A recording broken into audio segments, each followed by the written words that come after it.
40 question है कि शुद्ध कविता की खोज के रचनाकार कौन है। शुद्ध कविता की खोज के रचनाकार कौन है? अज्ञेय हैं, डॉक्टर नामवर सिंह हैं, मुक्तिबोध हैं, दिनकर हैं। तो आपको बताना है कि शुद्ध कविता की खोज के रचनाकार कौन है। तो इसमें सही जवाब डी है, रामधारी सिंह दिनकर जो हैं ये शुद्ध कविता की खोज के रचनाकार हैं। दिनकर की प्रमुख काव्य कृतियाँ हुंकार है, कुरुक्षेत्र है, धूप और धुआं, रश्मि रथी, सूरज का ब्याह, उर्वशी, हारे को हरिनाम और परशुराम की प्रतीक्षा। ये सभी रचनाएं जो हैं रामधारी सिंह दिनकर की प्रमुख काव्य कृतियाँ हैं। हुंकार, कुरुक्षेत्र, धूप और धुआं, रश्मि रथी, सूरज का ब्याह, उर्वशी, हारे को हरिनाम भी इनकी रचनाएं। परशुराम की प्रतीक्षा, ये सभी रचनाएं जो हैं किसकी हैं? रामधारी सिंह दिनकर की हैं। गद्य की बात करें इनकी तो अर्धनारीश्वर इनकी गद्य है। संस्कृति के 4 अध्याय भी इनकी रचना है। देश विदेश भी है, वट पीपल, शुद्ध कविता की खोज। तो कौन कौन सी है गद्य में? अर्धनारीश्वर, संस्कृति के 4 अध्याय, देश विदेश, वट पीपल, शुद्ध कविता की खोज। ये सभी रचनाएं जो हैं रामधारी सिंह दिनकर की हैं। 41 क्वेश्चन है कि निम्न में से कौन आंचलिक उपन्यासकार हैं? फणीश्वरनाथ रेणु, हिमांशु जोशी, अमृत राय, इलाचंद्र जोशी। तो आपको बताना है आंचलिक उपन्यासकार इसमें से कौन से लेखक हैं। तो आंचलिक उपन्यासकार जो है फणीश्वरनाथ रेणु हैं, ये सही है। रेणु की प्रमुख कृतियों की बात करें तो उपन्यास में मैला आंचल आ जाता है इनका 1954 ईस्वी में। प्रति परिकथा है 1957 ईस्वी में, प्रति परिकथा। दीर्घ तपा 1963 ईस्वी में, जुलूस 1965 ईस्वी में, कितने चौराहे 1966 ईस्वी आदि। ये सभी उपन्यास जो हैं किसकी हैं? फणीश्वरनाथ रेणु की। तो मैला आंचल 1954 ईस्वी, प्रति परिकथा 1957 ईस्वी, दीर्घ तपा 1963 ईस्वी, जुलूस जो है 1965 ईस्वी, कितने चौराहे जो है 1966 ईस्वी आदि है। कहानी की बात करें इनकी तो मारे गए गुलफाम, तीसरी कसम, मारे गए गुलफाम, तीसरी कसम इनकी जो कहानी है। आदिम रात्रि की महक भी इनकी कहानी है। क्या है? आदिम रात्रि की महक। लाल पान की बेगम भी इनकी रचना है और पंचलाइट। ये सभी कहानियाँ जो हैं फणीश्वरनाथ रेणु की हैं। मारे गए गुलफाम, तीसरी कसम, आदिम रात्रि की महक, लाल पान की बेगम, पंचलाइट आदि।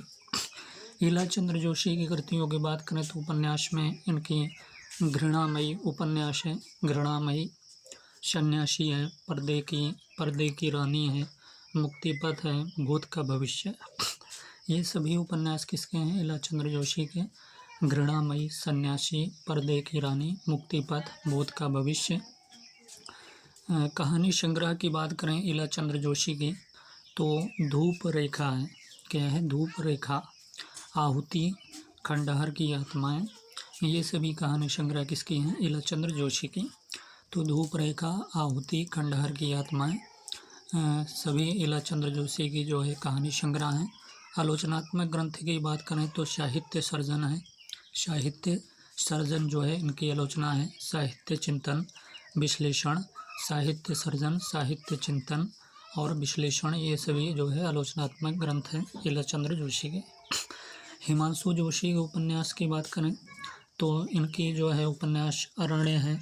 कौन सा है? अरण्य, महासागर है, छाया मत छूना मन, छाया मत छूना मन।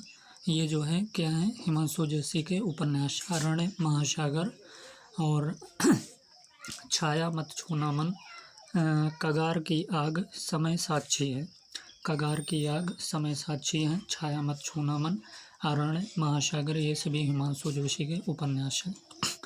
तो प्रश्न क्या था? प्रश्न यही था कि निम्न में से कौन आंचलिक उपन्यासकार हैं। तो हमने बताया फणीश्वरनाथ रेणु।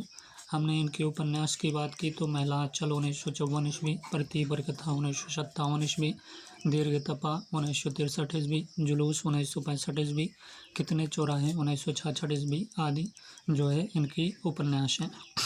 कहानी की बात किए थे तो कहानी में मारे गए गुलफाम, तीसरी कसम है ब्रैकेट में, और आदिम रात्रि की महक है, लाल पान की बेगम है, पंचलाइट आदि, ये सभी जो हैं कहानियाँ फणीश्वरनाथ रेणु की।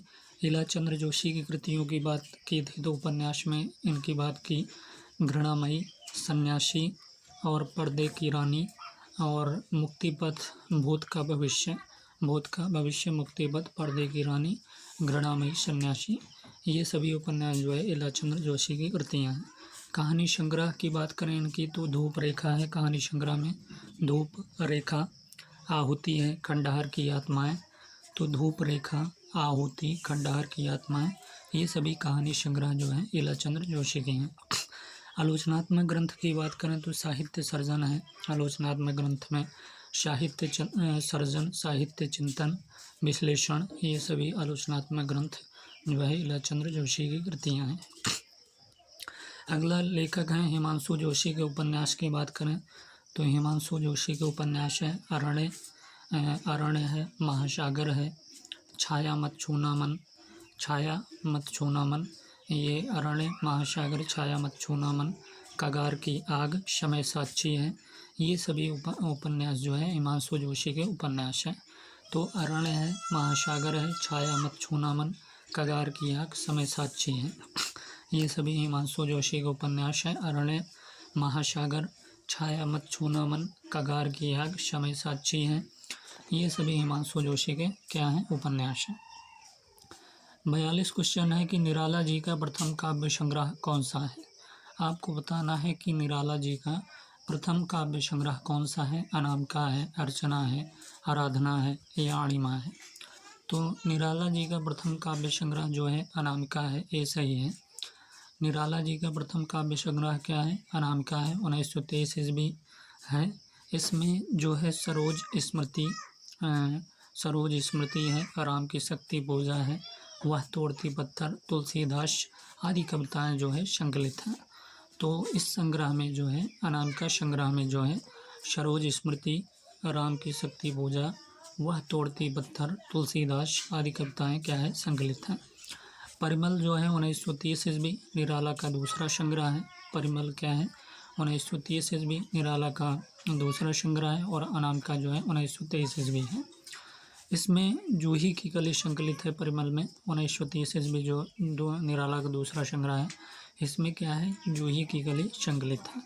तो प्रश्न क्या था कि निराला जी का प्रथम काव्य संग्रह कौन सा है, तो हमने बताया अनामिका है 1923 ईस्वी और इसमें सरोज स्मृति, राम की शक्ति पूजा, वह तोड़ती पत्थर, तुलसीदास आदि कविताएं संकलित हैं। परिमल जो है 1930 ईस्वी निराला का दूसरा संग्रह, इसमें जूही की कली संकलित है। 43 क्वेश्चन है कि कबीर की उलटबाशियों में कौन सा रस प्रमुख है, तो वियोग रस है, करुण रस, शांत या अद्भुत। तो कबीर की उलटबाशियों में कौन सा रस प्रमुख है, तो इसमें से सही जवाब जो है डी है, अद्भुत रस जो है कबीर की उलटबाशियों में रस प्रमुख है। तो कबीर की उलटबाशियों में कौन सा रस प्रमुख है, तो हमने बताया अद्भुत रस प्रमुख है। सीधे सीधे न कहकर, घुमा फिरा कर, उलट कर कविता के माध्यम से कही हुई बात अथवा व्यंजना क्या कहलाती है, उलटबाशी कहलाती है। तो सीधे सीधे न कहकर, घुमा फिरा कर, उलट कर कविता के माध्यम से कही हुई बात अथवा व्यंजना उलटबाशी कहलाती है। संतों और विशेष रूप से कबीर ने अनेक उलटबाशियों की रचना की है। तो प्रश्न यही था कि कबीर की उलटबाशियों में कौन सा रस प्रमुख है, तो हमने बताया अद्भुत रस जो है प्रमुख है। और सीधे सीधे न कहकर, घुमा फिरा कर, उलट कर कविता के माध्यम से कही हुई बात अथवा व्यंजना जो है उलटबाशी कहलाती है। संतों और विशेष रूप से कबीर ने अनेक उलटबाशियों की रचना की है। संतों ने अथवा विशेष रूप से कबीर ने अनेक उलटबाशियों की रचना की है। अगला क्वेश्चन है 44 क्वेश्चन कि आचार्य हजारी प्रसाद द्विवेदी के निबंधों की भाषा किस प्रकार की है। सरल हिंदी है, लाक्षणिक हिंदी है, अलंकार युक्त हिंदी है या संस्कृत निष्ठ हिंदी है। आपको बताना है कि आचार्य हजारी प्रसाद द्विवेदी के निबंधों की भाषा किस प्रकार की है। तो इसका सही जवाब जो है संस्कृत निष्ठ हिंदी है। आचार्य हजारी प्रसाद द्विवेदी के निबंधों की भाषा संस्कृत निष्ठ थी। उन्होंने भाव और विषय के अनुसार भाषा का चयनित प्रयोग किया है। उन्होंने क्या किया, भाव और विषय के अनुसार भाषा का चयनित प्रयोग किया है। उनकी भाषा के दो रूप दिखलाई पड़ते हैं। पहला नंबर प्रांजल व्यवहारिक भाषा और दूसरा नंबर क्या है संस्कृतनिष्ठ शास्त्रीय भाषा। तो आचार्य हजारी प्रसाद द्विवेदी के निबंधों की भाषा संस्कृतनिष्ठ थी। उन्होंने भाव और विषय के अनुसार भाषा का चयनित प्रयोग किया है।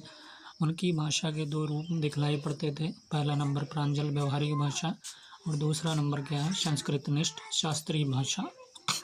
हजारी प्रसाद द्विवेदी जी की प्रमुख रचनाओं की बात करें तो निम्नलिखित हैं। अगर आलोचनात्मक रचना की बात करें तो शूर साहित्य है इनकी, शूर साहित्य, हिंदी साहित्य की भूमिका है, नाथ संप्रदाय है, साहित्य का मर्म है, सहज साधना, ये सभी आलोचनात्मक जो है हजारी प्रसाद द्विवेदी की कृति है। सूर साहित्य है, हिंदी साहित्य की भूमिका है, नाथ संप्रदाय है, साहित्य का मर्म है, सहज साधना आदि जो है ये सभी जो है आलोचनात्मक कृतियाँ हैं किसकी तो हजारी प्रसाद द्विवेदी की।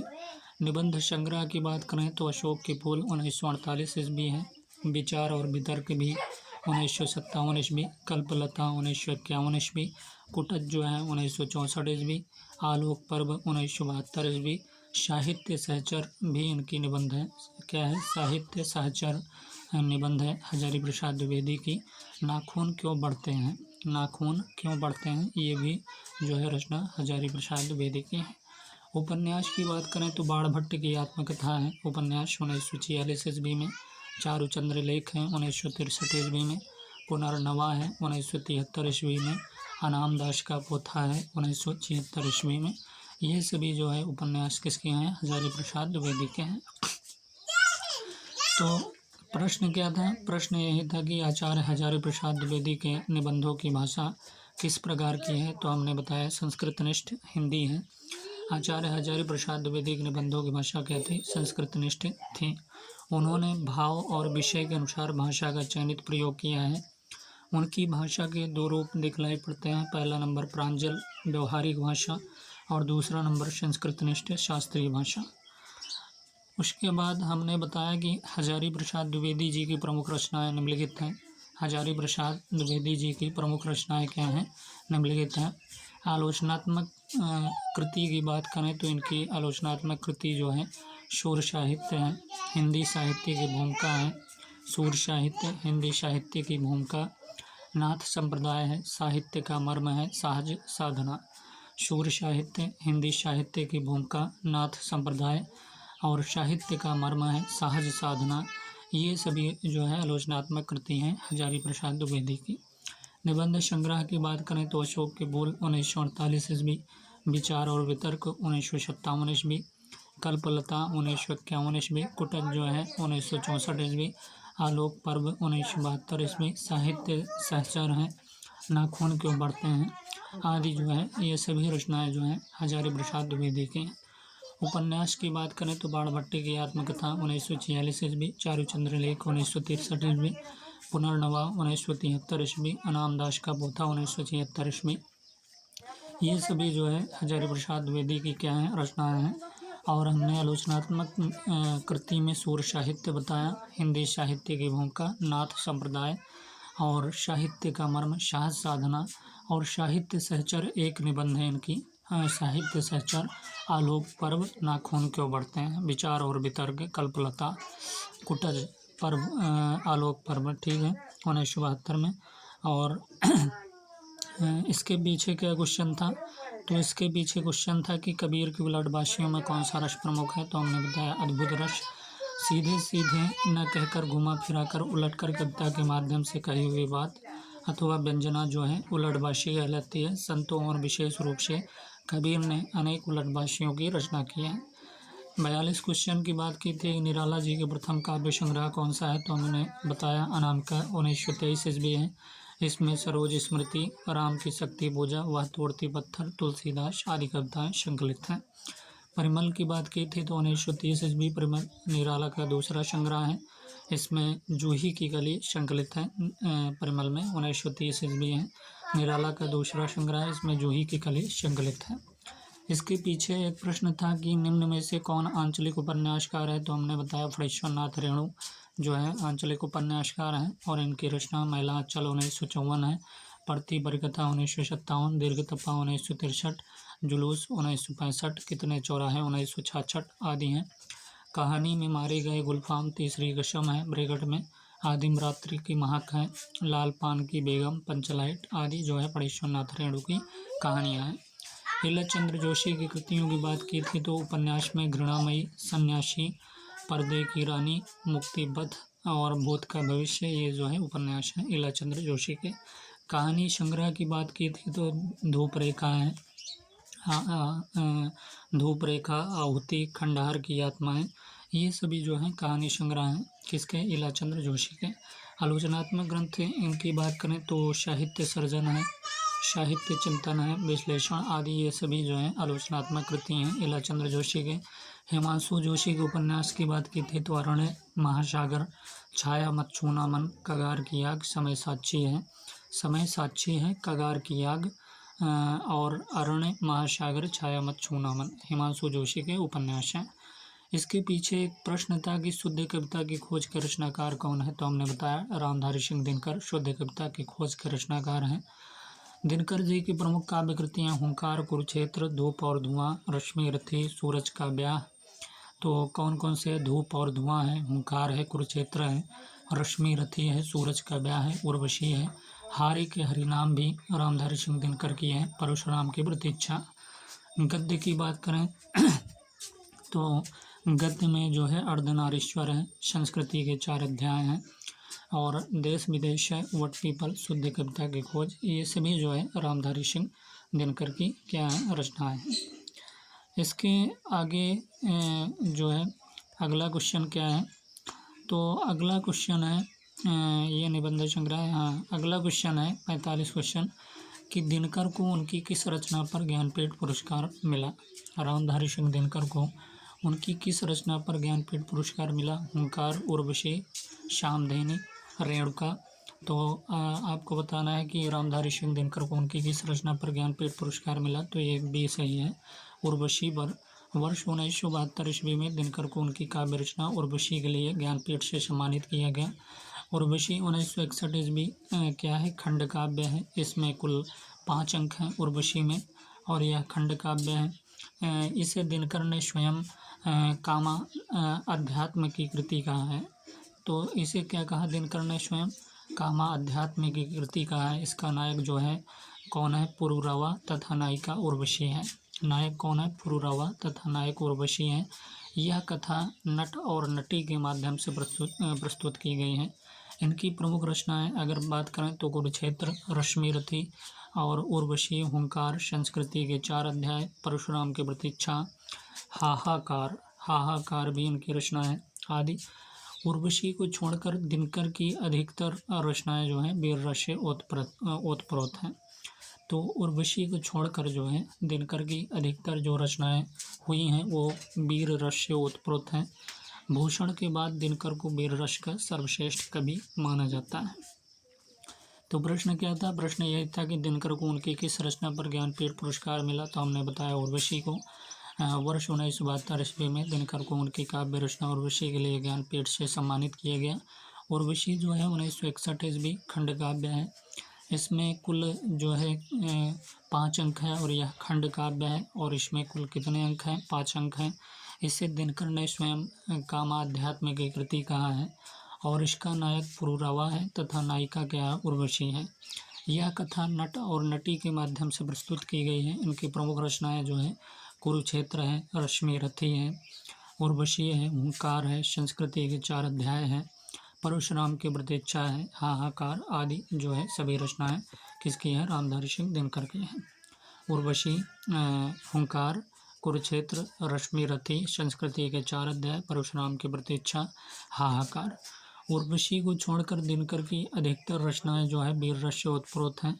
भूषण के बाद दिनकर को वीर रस का सर्वश्रेष्ठ कवि माना जाता है। 46 क्वेश्चन है कि श्रृंगार रस के घोर विरोधी कौन से संत कवि थे। आपको बताना है कि श्रृंगार रस के घोर विरोधी कौन से संत थे, मलुकदास, कबीरदास, सुंदरदास या रैदास। तो श्रृंगार रस के विरोधी कौन से संत कवि थे ये बताना है। तो श्रृंगार रस के विरोधी जो है कौन से संत कवि थे, तो इसका सही जवाब जो है सी है, सुंदरदास जो है, सुंदरदास जो कवि हैं संत कवि। इन्होंने श्रृंगार रस की घोर विरोध की थी। तो सुंदरदास जो है श्रृंगार रस के घोर विरोधी संत थे। सुंदरदास जो है दादू दयाल के शिष्य थे। किसके शिष्य थे सुंदरदास? तो दादू दयाल के शिष्य थे सुंदरदास। ये निर्गुण मार्गियों में एकमात्र संत हैं जो शिक्षित थे, अर्थात व्याकरण, रीति आदि से परिचित। इन्होंने लिखा है कि रसिक प्रिया रस पंजरी और सितार है जानी, चतुराई कर बहुत विधि विषय बनाई आने।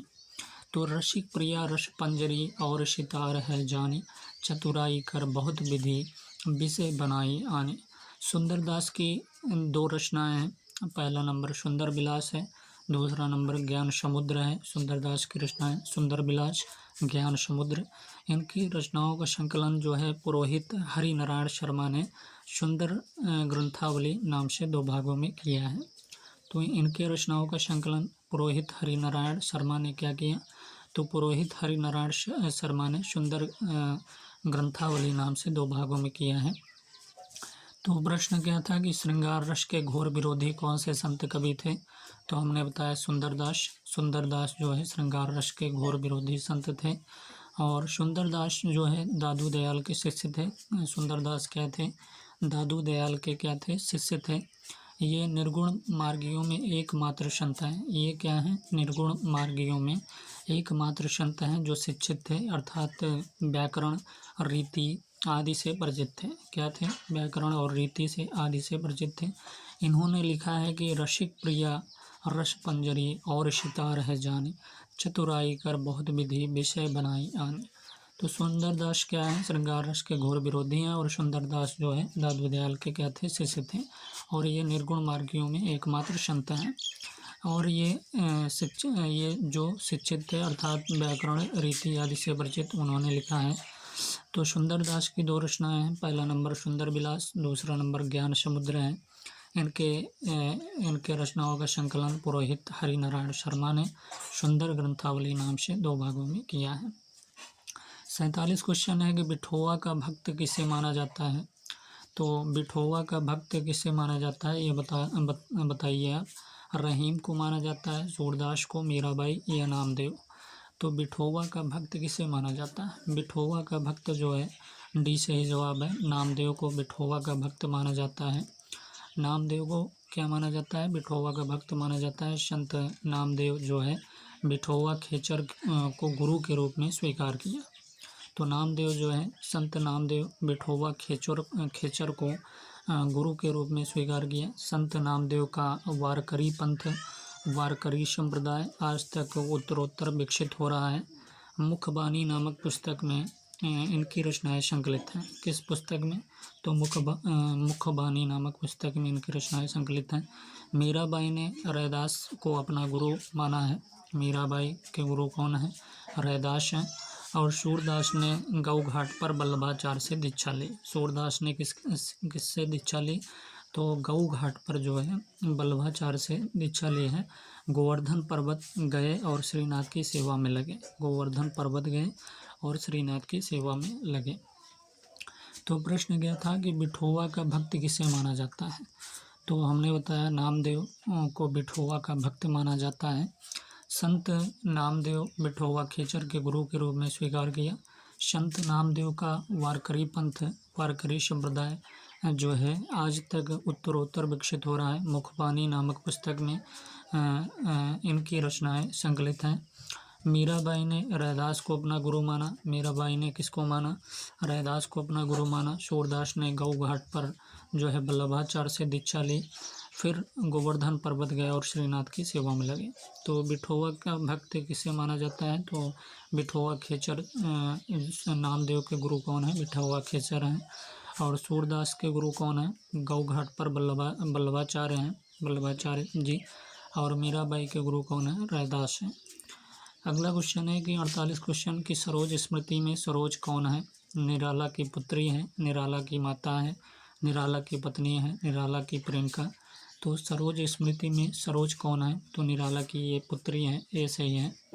सरोज स्मृति में सरोज निराला की पुत्री है। सरोज इसे निराला ने अपनी पुत्री सरोज के निधन के पश्चात शोक गीत के रूप में लिखा है।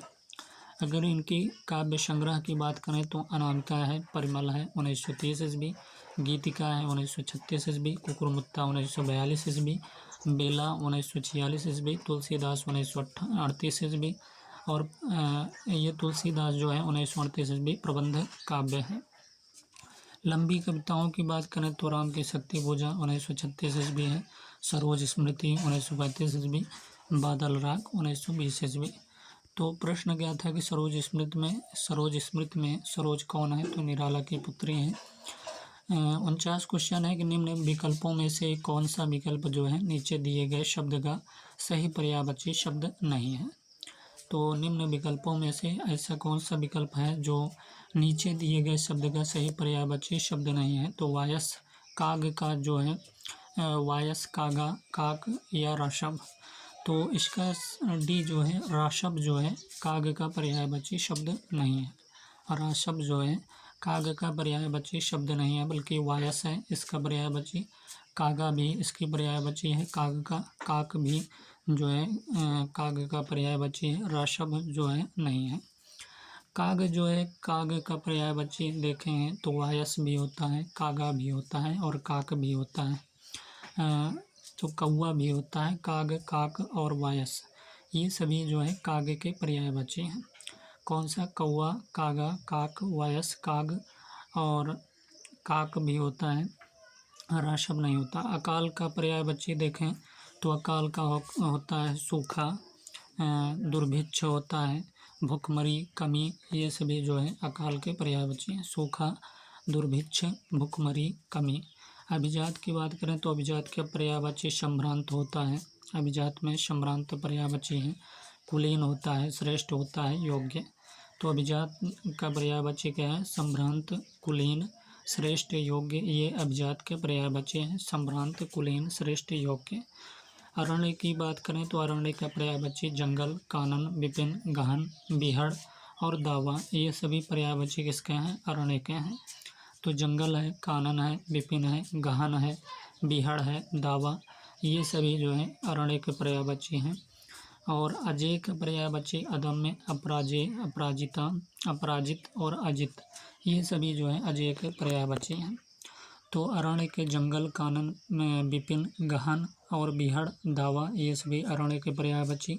अभिजात के पर्यायवाची सम्रांत हैं, कुलीन है और श्रेष्ठ, योग्य, ये अभिजात के पर्यायवाची हैं। अकाल के सूखा है, दुर्भिक्ष है, भूखमरी, कमी, ये अकाल के पर्यायवाची हैं। काग का पर्यायवाची कौवा होगा, कागा होगा, काक होगा, वायस होगा। अभिजात का पर्यायवाची अकाल का हमने सूखा, दुर्भिक्ष, भूखमरी, कमी बताया। और अभिजात का सम्रांत, कुलीन, श्रेष्ठ, योग्य, ये अभिजात का पर्यायवाची होगा।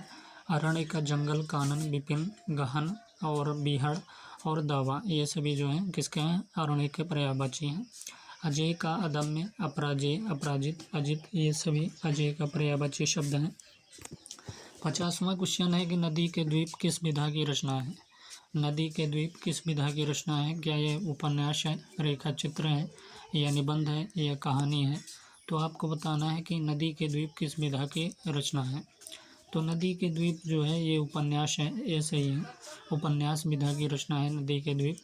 और यह किसका उपन्यास है भैया, अज्ञेय का उपन्यास नदी के द्वीप जो है 1951 ईस्वी एक मनोवैज्ञानिक उपन्यास है जिसमें यौन संबंधों को केंद्र बनाकर जीवन की परिक्रमा की गई है।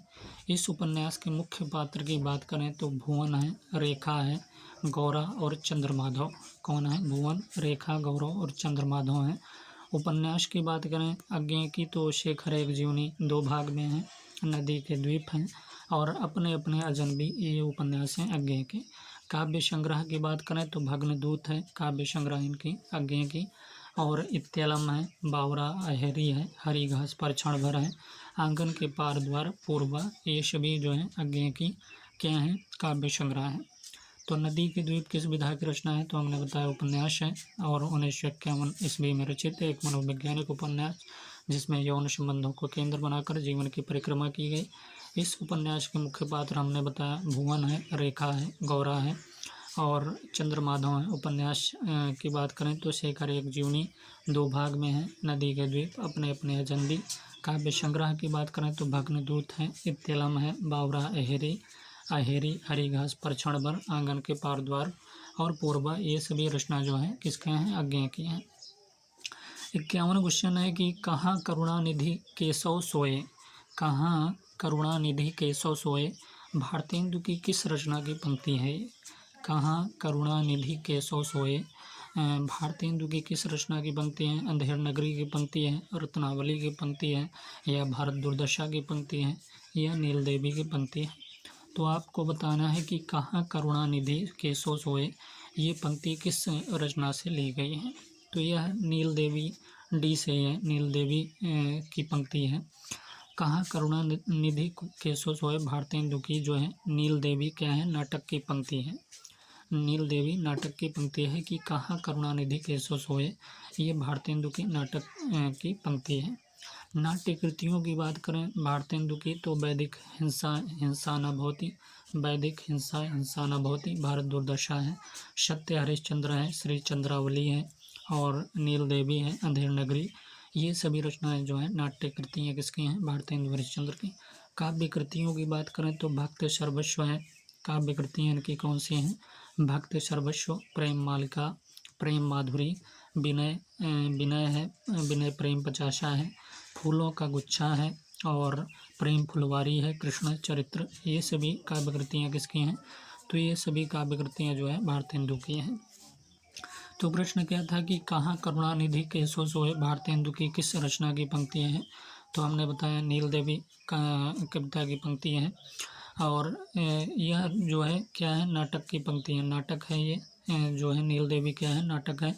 नाट्य कृतियों की बात करें तो वैदिक हिंसा हिंसा न भवति, भारत दुर्दशा, सत्य हरिश्चंद्र, श्री चंद्रावली, नील देवी, अंधेर नगरी, ये सभी नाट्य कृतियाँ हैं।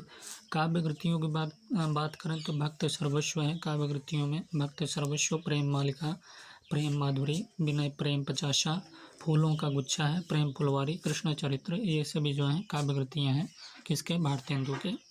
52 क्वेश्चन की बात करें तो रत्नावली नाटक किस भाषा से हिंदी में अनुवादित नाटक है? आपको बताना है कि 52 रत्नावली नाटक जो है किस भाषा से जो है हिंदी में अनुवादित नाटक है? किस भाषा से हिंदी में अनुवादित नाटक है रत्नावली? तो रत्नावली नाटक किस भाषा से हिंदी में अनुवादित नाटक है? बांग्ला भाषा से, संस्कृत भाषा से, अंग्रेजी भाषा से, मराठी भाषा से। तो रत्नावली नाटक जो है किस भाषा से हिंदी में अनुवादित नाटक है? तो इसका सही जवाब डी है, मराठी भाषा से।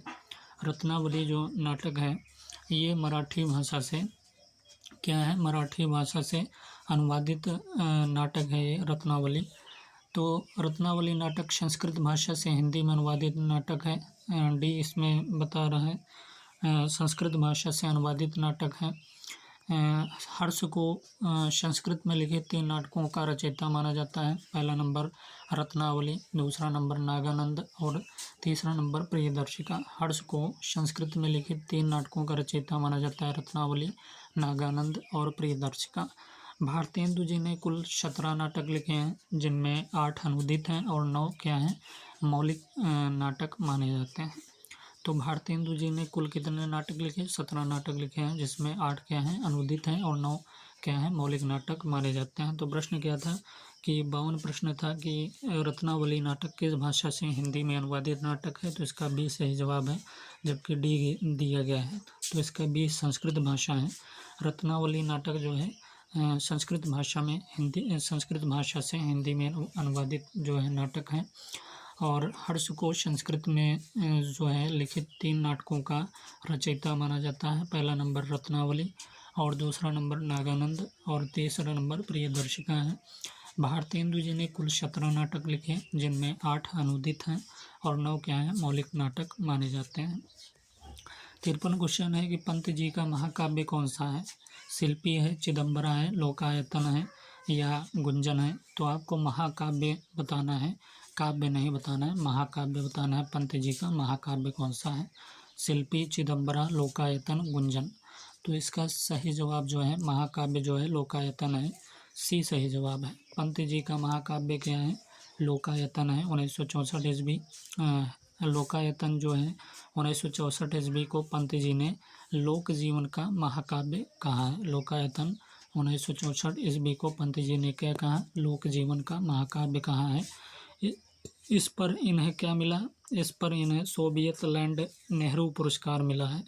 इस पर इन्हें सोवियत लैंड नेहरू पुरस्कार मिला है। इनके अन्य प्रमुख काव्य कृतियाँ क्या है, तो उच्छ्वास है, ग्रंथि है, गुंजन है, युगांत है, स्वर्ण किरण है, और कला और बूढ़ा चांद है, अतिमा है, लोकायतन है, चिदम्बरा आदि, ये सभी जो है काव्य कृतियाँ किसकी हैं, सुमित्रानंदन पंत की हैं।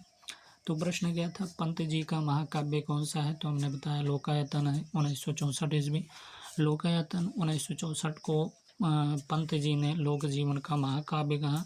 इस पर इन्हें सोवियत लैंड नेहरू पुरस्कार मिला है। इनके अन्य प्रमुख काव्य कृतियाँ उच्छ्वास, ग्रंथि, गुंजन, युगांत, स्वर्ण किरण, कला और बूढ़ा चांद, अतिमा है, लोकायतन है, चिदम्बरा आदि, ये सभी रचनाएं जो हैं सुमित्रानंदन पंत की क्या हैं, काव्य कृतियाँ हैं। 54 क्वेश्चन है। 54 क्वेश्चन की देवकी नंदन खत्री के उपन्यासों के बारे में इनमें से कौन सा कथन जो है सत्य है। देवकी नंदन खत्री के उपन्यासों के बारे में इनमें से कौन सा कथन सत्य है, ये बताना है। तो ये यथार्थ पर आधारित है। ये उच्च कोटि के साहित्यिक उपन्यास हैं। इनके उपन्यासों में इतनी रोचकता है कि यह पाठकों को बांधने में समर्थ हैं, और ये जासूसी उपन्यास हैं। तो भैया देवकी नंदन खत्री के उपन्यासों के बारे में इनमें से कौन सा कथन सत्य है, तो सी सही है कि इनके उपन्यासों में इतनी रोचकता है कि पाठकों को बांधने में समर्थ है। तो देवकी नंदन खत्री के उपन्यासों में इतनी रोचकता है कि यह पाठकों को बांधने में समर्थ है। बाबू देवकी नंदन खत्री हिंदी के प्रथम तिलिस्मी लेखक थे। हिंदी भाषा के प्रचार प्रसार में उनके उपन्यास जो है चंद्रकांता का बहुत बड़ा योगदान रहा है। इस उपन्यास ने सबका मन मोह लिया। इस किताब के रसास्वादन के लिए कई जो है गैर हिंदी भाषियों ने हिंदी सीखी। तो रचनाएं क्या हैं इनकी, चंद्रकांता है, चंद्रकांता संतति है, भूतनाथ है इनकी रचनाएं, और कुसुम कुमारी है, वीरेंद्र वीर है, और काजर की कोठरी नरेंद्र मोहनी, ये सभी रचनाएं किसकी हैं, तो देवकी नंदन खत्री की है। चंद्रकांता, चंद्रकांता संतति, भूतनाथ है, कुसुम कुमारी है, वीरेंद्र वीर है, काजर की कोठरी है, नरेंद्र मोहनी, ये सभी रचनाएं जो हैं किसकी हैं, देवकी नंदन खत्री की हैं। पिछला क्वेश्चन था कि पंत जी का महाकाव्य कौन सा है, तो हमने बताया लोकायतन जो है 1964 ईस्वी है, जो पंत जी ने इसे लोक जीवन का महाकाव्य कहा। इस पर इन्हें सोवियत लैंड नेहरू पुरस्कार मिला, और इनकी रचना उच्छ्वास, ग्रंथि, गुंजन, युगांत, स्वर्ण किरण, कला और बूढ़ा चांद, अतिमा, लोकायतन, चिदम्बरा आदि है। इसके पीछे एक क्वेश्चन था कि रत्नावली नाटक किस भाषा से हिंदी में अनुवादित नाटक है, तो संस्कृत भाषा जो है रत्नावली नाटक संस्कृत भाषा से हिंदी में अनुवादित नाटक है। और इसमें जो है यह हर्ष को संस्कृत लिखित 3 नाटकों का रचयिता माना जाता है। पहला नंबर रत्नावली, दूसरा नंबर नागानंद, और तीसरा नंबर प्रियदर्शिका। भारतेंदु जी ने कुल 17 नाटक लिखे, जिनमें 8 अनुदित हैं और 9 मौलिक नाटक माने जाते हैं। और इसके पीछे क्वेश्चन था कि कहाँ करुणानिधि केशव सोए भारतेंदु की किस रचना की पंक्ति है, तो हमने नील देवी बताया। नील देवी नाटक की पंक्ति है कहाँ करुणानिधि केशव सोए। और इनकी अन्य नाट्य कृतियाँ हैं वैदिक हिंसा, हिंसा न बहुत, भारत दुर्दशा, सत्य हरिश्चंद्र, श्री चंद्रावली, नील देवी, अंधेर नगरी। काव्य कृतियों की बात की थी तो भक्त सर्वस्व, प्रेम मालिका, प्रेम माधुरी, विनय प्रेम पचासा, और फूलों का गुच्छा, प्रेम फुलवारी, कृष्ण चरित्र। नदी के द्वीप किस विधा की रचना की बात की थी, तो उपन्यास है ये नदी के द्वीप। और अज्ञेय का उपन्यास है 1951 ईस्वी में, एक मनोवैज्ञानिक उपन्यास है जिसमें यौन संबंधों को केंद्र बनाकर जीवन की परिक्रमा की गई। इस उपन्यास के मुख्य पात्र भुवन है, रेखा है, गौरा है और चंद्रमाधव हैं। उपन्यास की बात की थी अज्ञेय की, तो उपन्यास में शेखर एक जीवनी 2 भाग में है, और नदी के द्वीप हैं अपने अपने अजनबी हैं। काव्य संग्रह की बात करें अज्ञेय की, तो भग्नदूत है, इत्यलम, बावरा अहेरी, हरी घास पर क्षण भर, आंगन के पार द्वार और पूर्वा, इनकी जो है क्या है, काव्य संग्रह है।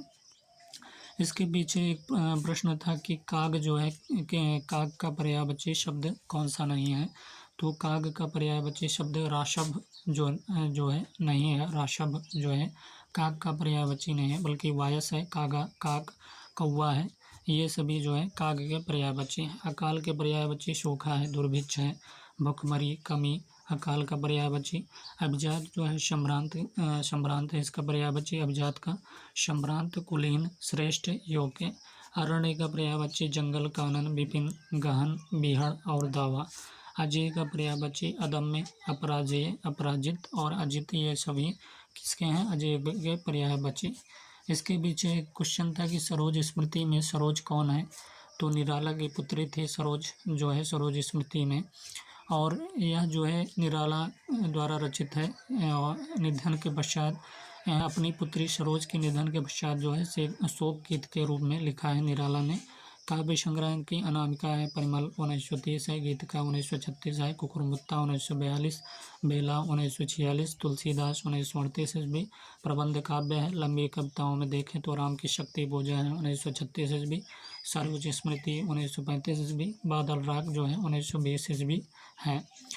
47 क्वेश्चन की बात की थी कि बिठोवा का भक्त किससे माना जाता है, तो हमने बताया बिठोवा खेचर गुरु हैं नामदेव के को रूप में स्वीकार किया, और ये जो है नामदेव वारकरी पंथ है, वारकरी संप्रदाय आज तक उत्तरोत्तर विकसित हो रहा है। मुखबानी नामक पुस्तक में इनकी रचनाएं संकलित हैं। मीराबाई के गुरु कौन थे? रैदास थे मीराबाई के गुरु, और सूरदास के गुरु जो है वल्लभाचार्य से दीक्षा ली गौ घाट में, फिर गोवर्धन पर्वत गए और श्रीनाथ जी की सेवा में लगे। अगला क्वेश्चन क्या है कि 55 क्वेश्चन है कि भारतेंदु जी ने किस नाट्य कृति की रचना एक रात में की थी? भारतेंदु जी ने ऐसा कौन सा नाट्य कृति है की रचना की जो एक रात में की थी? तो 4 विकल्प दिए गए हैं, विशस्य विस्मौसनम, या नील देवी, विद्या सुंदर, या अंधेर नगरी।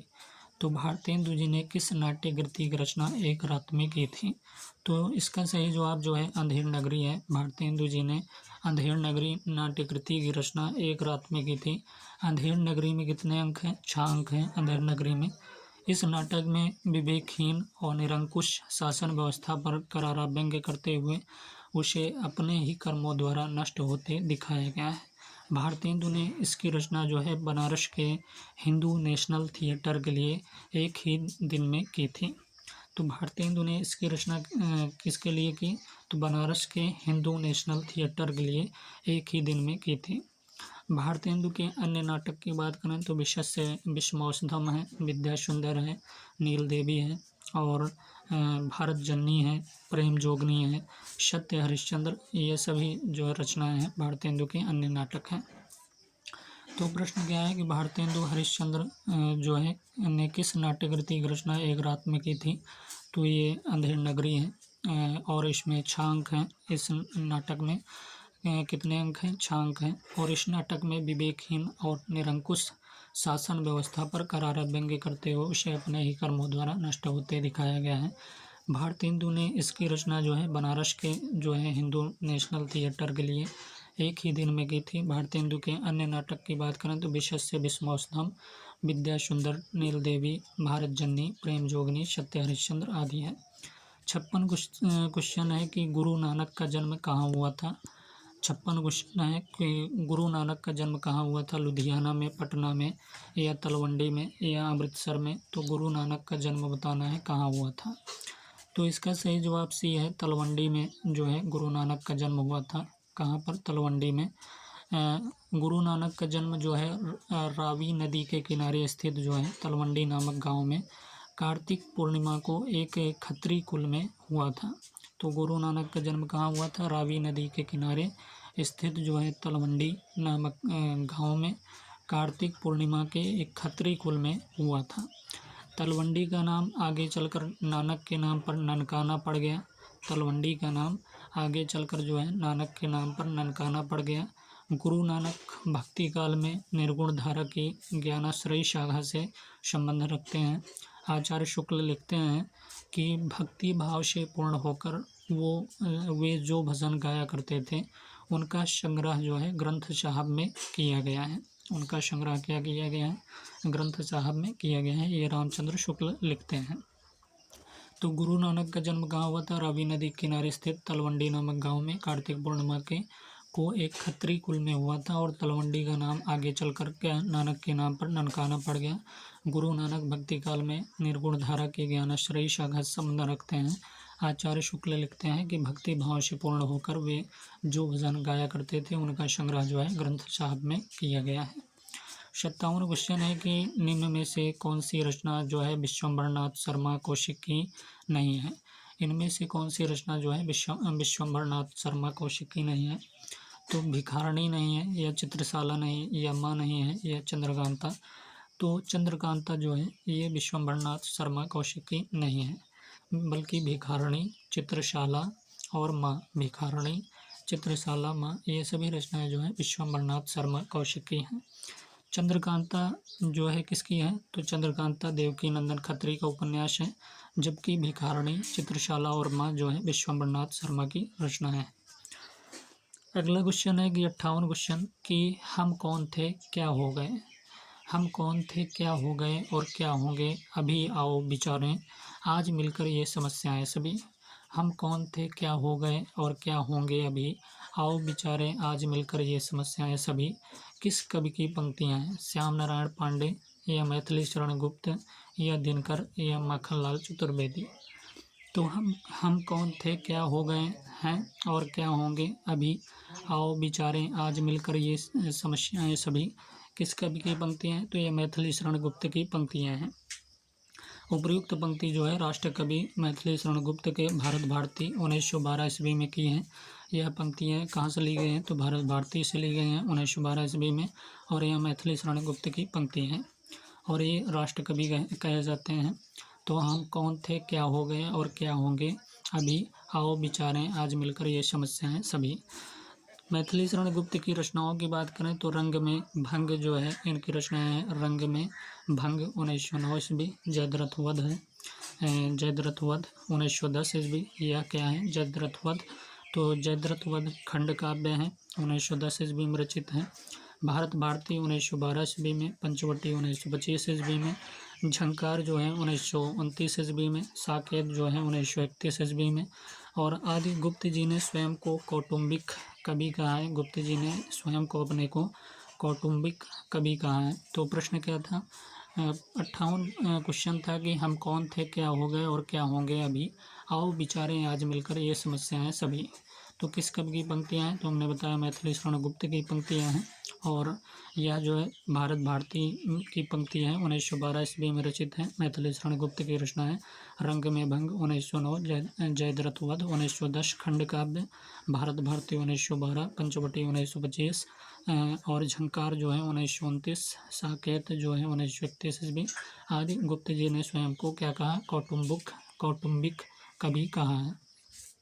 59 क्वेश्चन है कि निम्न में से किस रचनाकार को ज्ञानपीठ पुरस्कार नहीं मिला है। इनमें से कौन से ऐसे रचनाकार हैं जिन्हें ज्ञानपीठ पुरस्कार नहीं मिला है। अज्ञेय को नहीं मिला, या मैथिली शरण गुप्त को नहीं मिला, या कृष्णा शोभती को नहीं मिला, या अमृता प्रीतम को। तो आपको बताना है कि ज्ञानपीठ पुरस्कार इनमें से कौन से कवि को नहीं मिला। तो मैथिली शरण गुप्त को जो है ज्ञानपीठ पुरस्कार नहीं मिला है, बल्कि अज्ञेय को मिला है, कृष्णा शोभती को भी मिला है, अमृता प्रीतम को भी मिला है। तो मैथिली शरण गुप्त को ज्ञानपीठ पुरस्कार नहीं मिला। इन्हें भारत भारती जो है 1912 ईस्वी पर राष्ट्र कवि का सम्मान प्राप्त हुआ है। 1912 ईस्वी में भारत भारती पर क्या राष्ट्र कवि का सम्मान प्राप्त हुआ है। साकेत 1931 ईस्वी पर मंगला प्रसाद पारितोषिक सम्मान मिला इन्हें। साकेत पर 1931 ईस्वी पर क्या मिला, मंगला प्रसाद पारितोषिक सम्मान मिला है। जबकि कितनी नावों में कितनी बार पर अज्ञेय को 1978 ईस्वी का ज्ञानपीठ पुरस्कार प्राप्त हुआ। तो कितनी नावों में कितनी बार पर अज्ञेय को क्या मिला, 1978 में ज्ञानपीठ पुरस्कार मिला है। तो कौन से ज्ञानपीठ पुरस्कार किसे नहीं मिला, तो हमने बताया मैथिली शरण गुप्त, और अज्ञेय को मिला, कृष्णा शोभती को मिला, अमृता प्रीतम को मिला। भारत भारती पर 1912 ईस्वी पर राष्ट्र कवि का सम्मान प्राप्त हुआ मैथिली शरण गुप्त को। साकेत पर 1931 ईस्वी पर मंगला प्रसाद पारितोषिक सम्मान मिला इन्हें। जबकि कितनी नावों में कितनी बार पर अज्ञेय को 1978 ईस्वी का जो है ज्ञानपीठ पुरस्कार प्राप्त हुआ। 60 क्वेश्चन है कि चिरगांव झांसी किस कवि का जन्म स्थान है। चिरगांव झांसी किस कवि का जन्म स्थान है? क्या राम कुमार वर्मा का जन्म स्थान है या मैथिली शरण गुप्त का जन्म स्थान है चिरगांव झांसी, या राम नरेश त्रिपाठी का जन्म स्थान है, या बालकृष्ण शर्मा नवीन का ये जन्म स्थान है? तो आपको बताना है कि चिरगांव झांसी किस कवि का जन्म स्थान है। तो चिरगांव झांसी जो है यह जन्म स्थान जो है मैथिली शरण गुप्त का है। मैथिली शरण गुप्त का जन्म जो है चिरगांव झांसी में 3 अगस्त 1886 ईस्वी को हुआ था। जबकि राम कुमार वर्मा का जन्म अगर बात करें तो मध्य प्रदेश के सागर जिले में जो है 15 सितंबर 1905 ईस्वी को हुआ राम कुमार वर्मा का जन्म। राम नरेश त्रिपाठी के जन्म की बात करें तो सुल्तानपुर के कोयरीपुर ग्राम में राम नरेश त्रिपाठी का जन्म हुआ। सुल्तानपुर के कोयरीपुर ग्राम में 4 मार्च जो है 1889 ईस्वी को हुआ। बालकृष्ण शर्मा नवीन का जन्म की बात करें तो मध्य प्रदेश के सुजालपुर जिला जो है शाजापुर के समीप भयाना गांव में 8 दिसंबर 1897 ईस्वी को हुआ था। किसका जन्म? बालकृष्ण शर्मा नवीन का जन्म मध्य प्रदेश के सुजालपुर जिला शाजापुर के समीप भयाना गांव में 8 दिसंबर जो है 1897 ईस्वी को हुआ था। तो प्रश्न क्या था कि चिरगांव झांसी किस कवि का जन्म स्थान है? तो हमने बताया चिरगांव झांसी जो है मैथिली शरण गुप्त का जन्म स्थान है और यह 3 अगस्त 1886 ईस्वी को इनका जन्म हुआ था चिरगांव झांसी में। और राम कुमार वर्मा का जन्म हमने बताया मध्य प्रदेश के सागर जिले में 15 सितंबर जो है 1905 ईस्वी को हुआ राम कुमार वर्मा का मध्य प्रदेश के सागर जिले में। और राम नरेश त्रिपाठी का जन्म हमने बताया सुल्तानपुर के कोयरीपुर ग्राम में राम नरेश त्रिपाठी का जन्म बताया और 4 मार्च 1889 ईस्वी को हुआ इनका जन्म सुल्तानपुर के कोयरीपुर ग्राम में। बालकृष्ण शर्मा नवीन का जन्म हमने मध्य प्रदेश के सुजालपुर जिला जो है शाजापुर के समीप जो है भयाना गांव में 8 दिसंबर 1897 ईस्वी को हुआ था। 61 क्वेश्चन है कि निम्न वाक्य में कोष्ठक में दिए गए पद के परिचय वाला सही विकल्प चुनें। अपने गांव की मिट्टी छूने के लिए मैं तरस गया। तो अपने गांव की मिट्टी छूने के लिए मैं तरस गया, इस कोष्ठक में क्या बताना है? दिए गए पद के परिचय वाला सही विकल्प चुनें। तो यह जो है मध्यम पुरुषवाचक सर्वनाम है, यह हर्षबोधक अव्यय है, यह विशेषण है, यह क्रिया है। अपने गांव की मिट्टी छूने के लिए मैं तरस गया, यह क्या है? मध्यम पुरुषवाचक सर्वनाम, हर्षबोधक अव्यय, यह विशेषण है, यह क्रिया है। तो यह क्रिया है अपने गांव की मिट्टी छूने के लिए मैं तरस गया, यह क्या है? क्रिया है। कोष्ठक में दिए गए पद से परिचय वाला सही विकल्प क्रिया है। अगला क्वेश्चन है कि 62 निम्न विकल्पों में से उस विकल्प का चयन कीजिए जो दिए गए वाक्य के अनुसार क्रिया पदबंध का उचित विकल्प है। अब कमरा खोला जा सकता है, अब क्या कमरा खोला जा सकता है? तो ये है कि जा सकता है या खोला, या अब कमरा या खोला जा सकता है। तो इसमें आपको बताना है क्रिया पदबंध का उचित विकल्प। तो क्रिया पदबंध में खोला जा सकता है, अब कमरा खोला जा सकता है, तो खोला जा सकता है ये क्या है? क्रिया पदबंध है। दिए गए वाक्य के अनुसार क्रिया पदबंध का उचित विकल्प क्या है?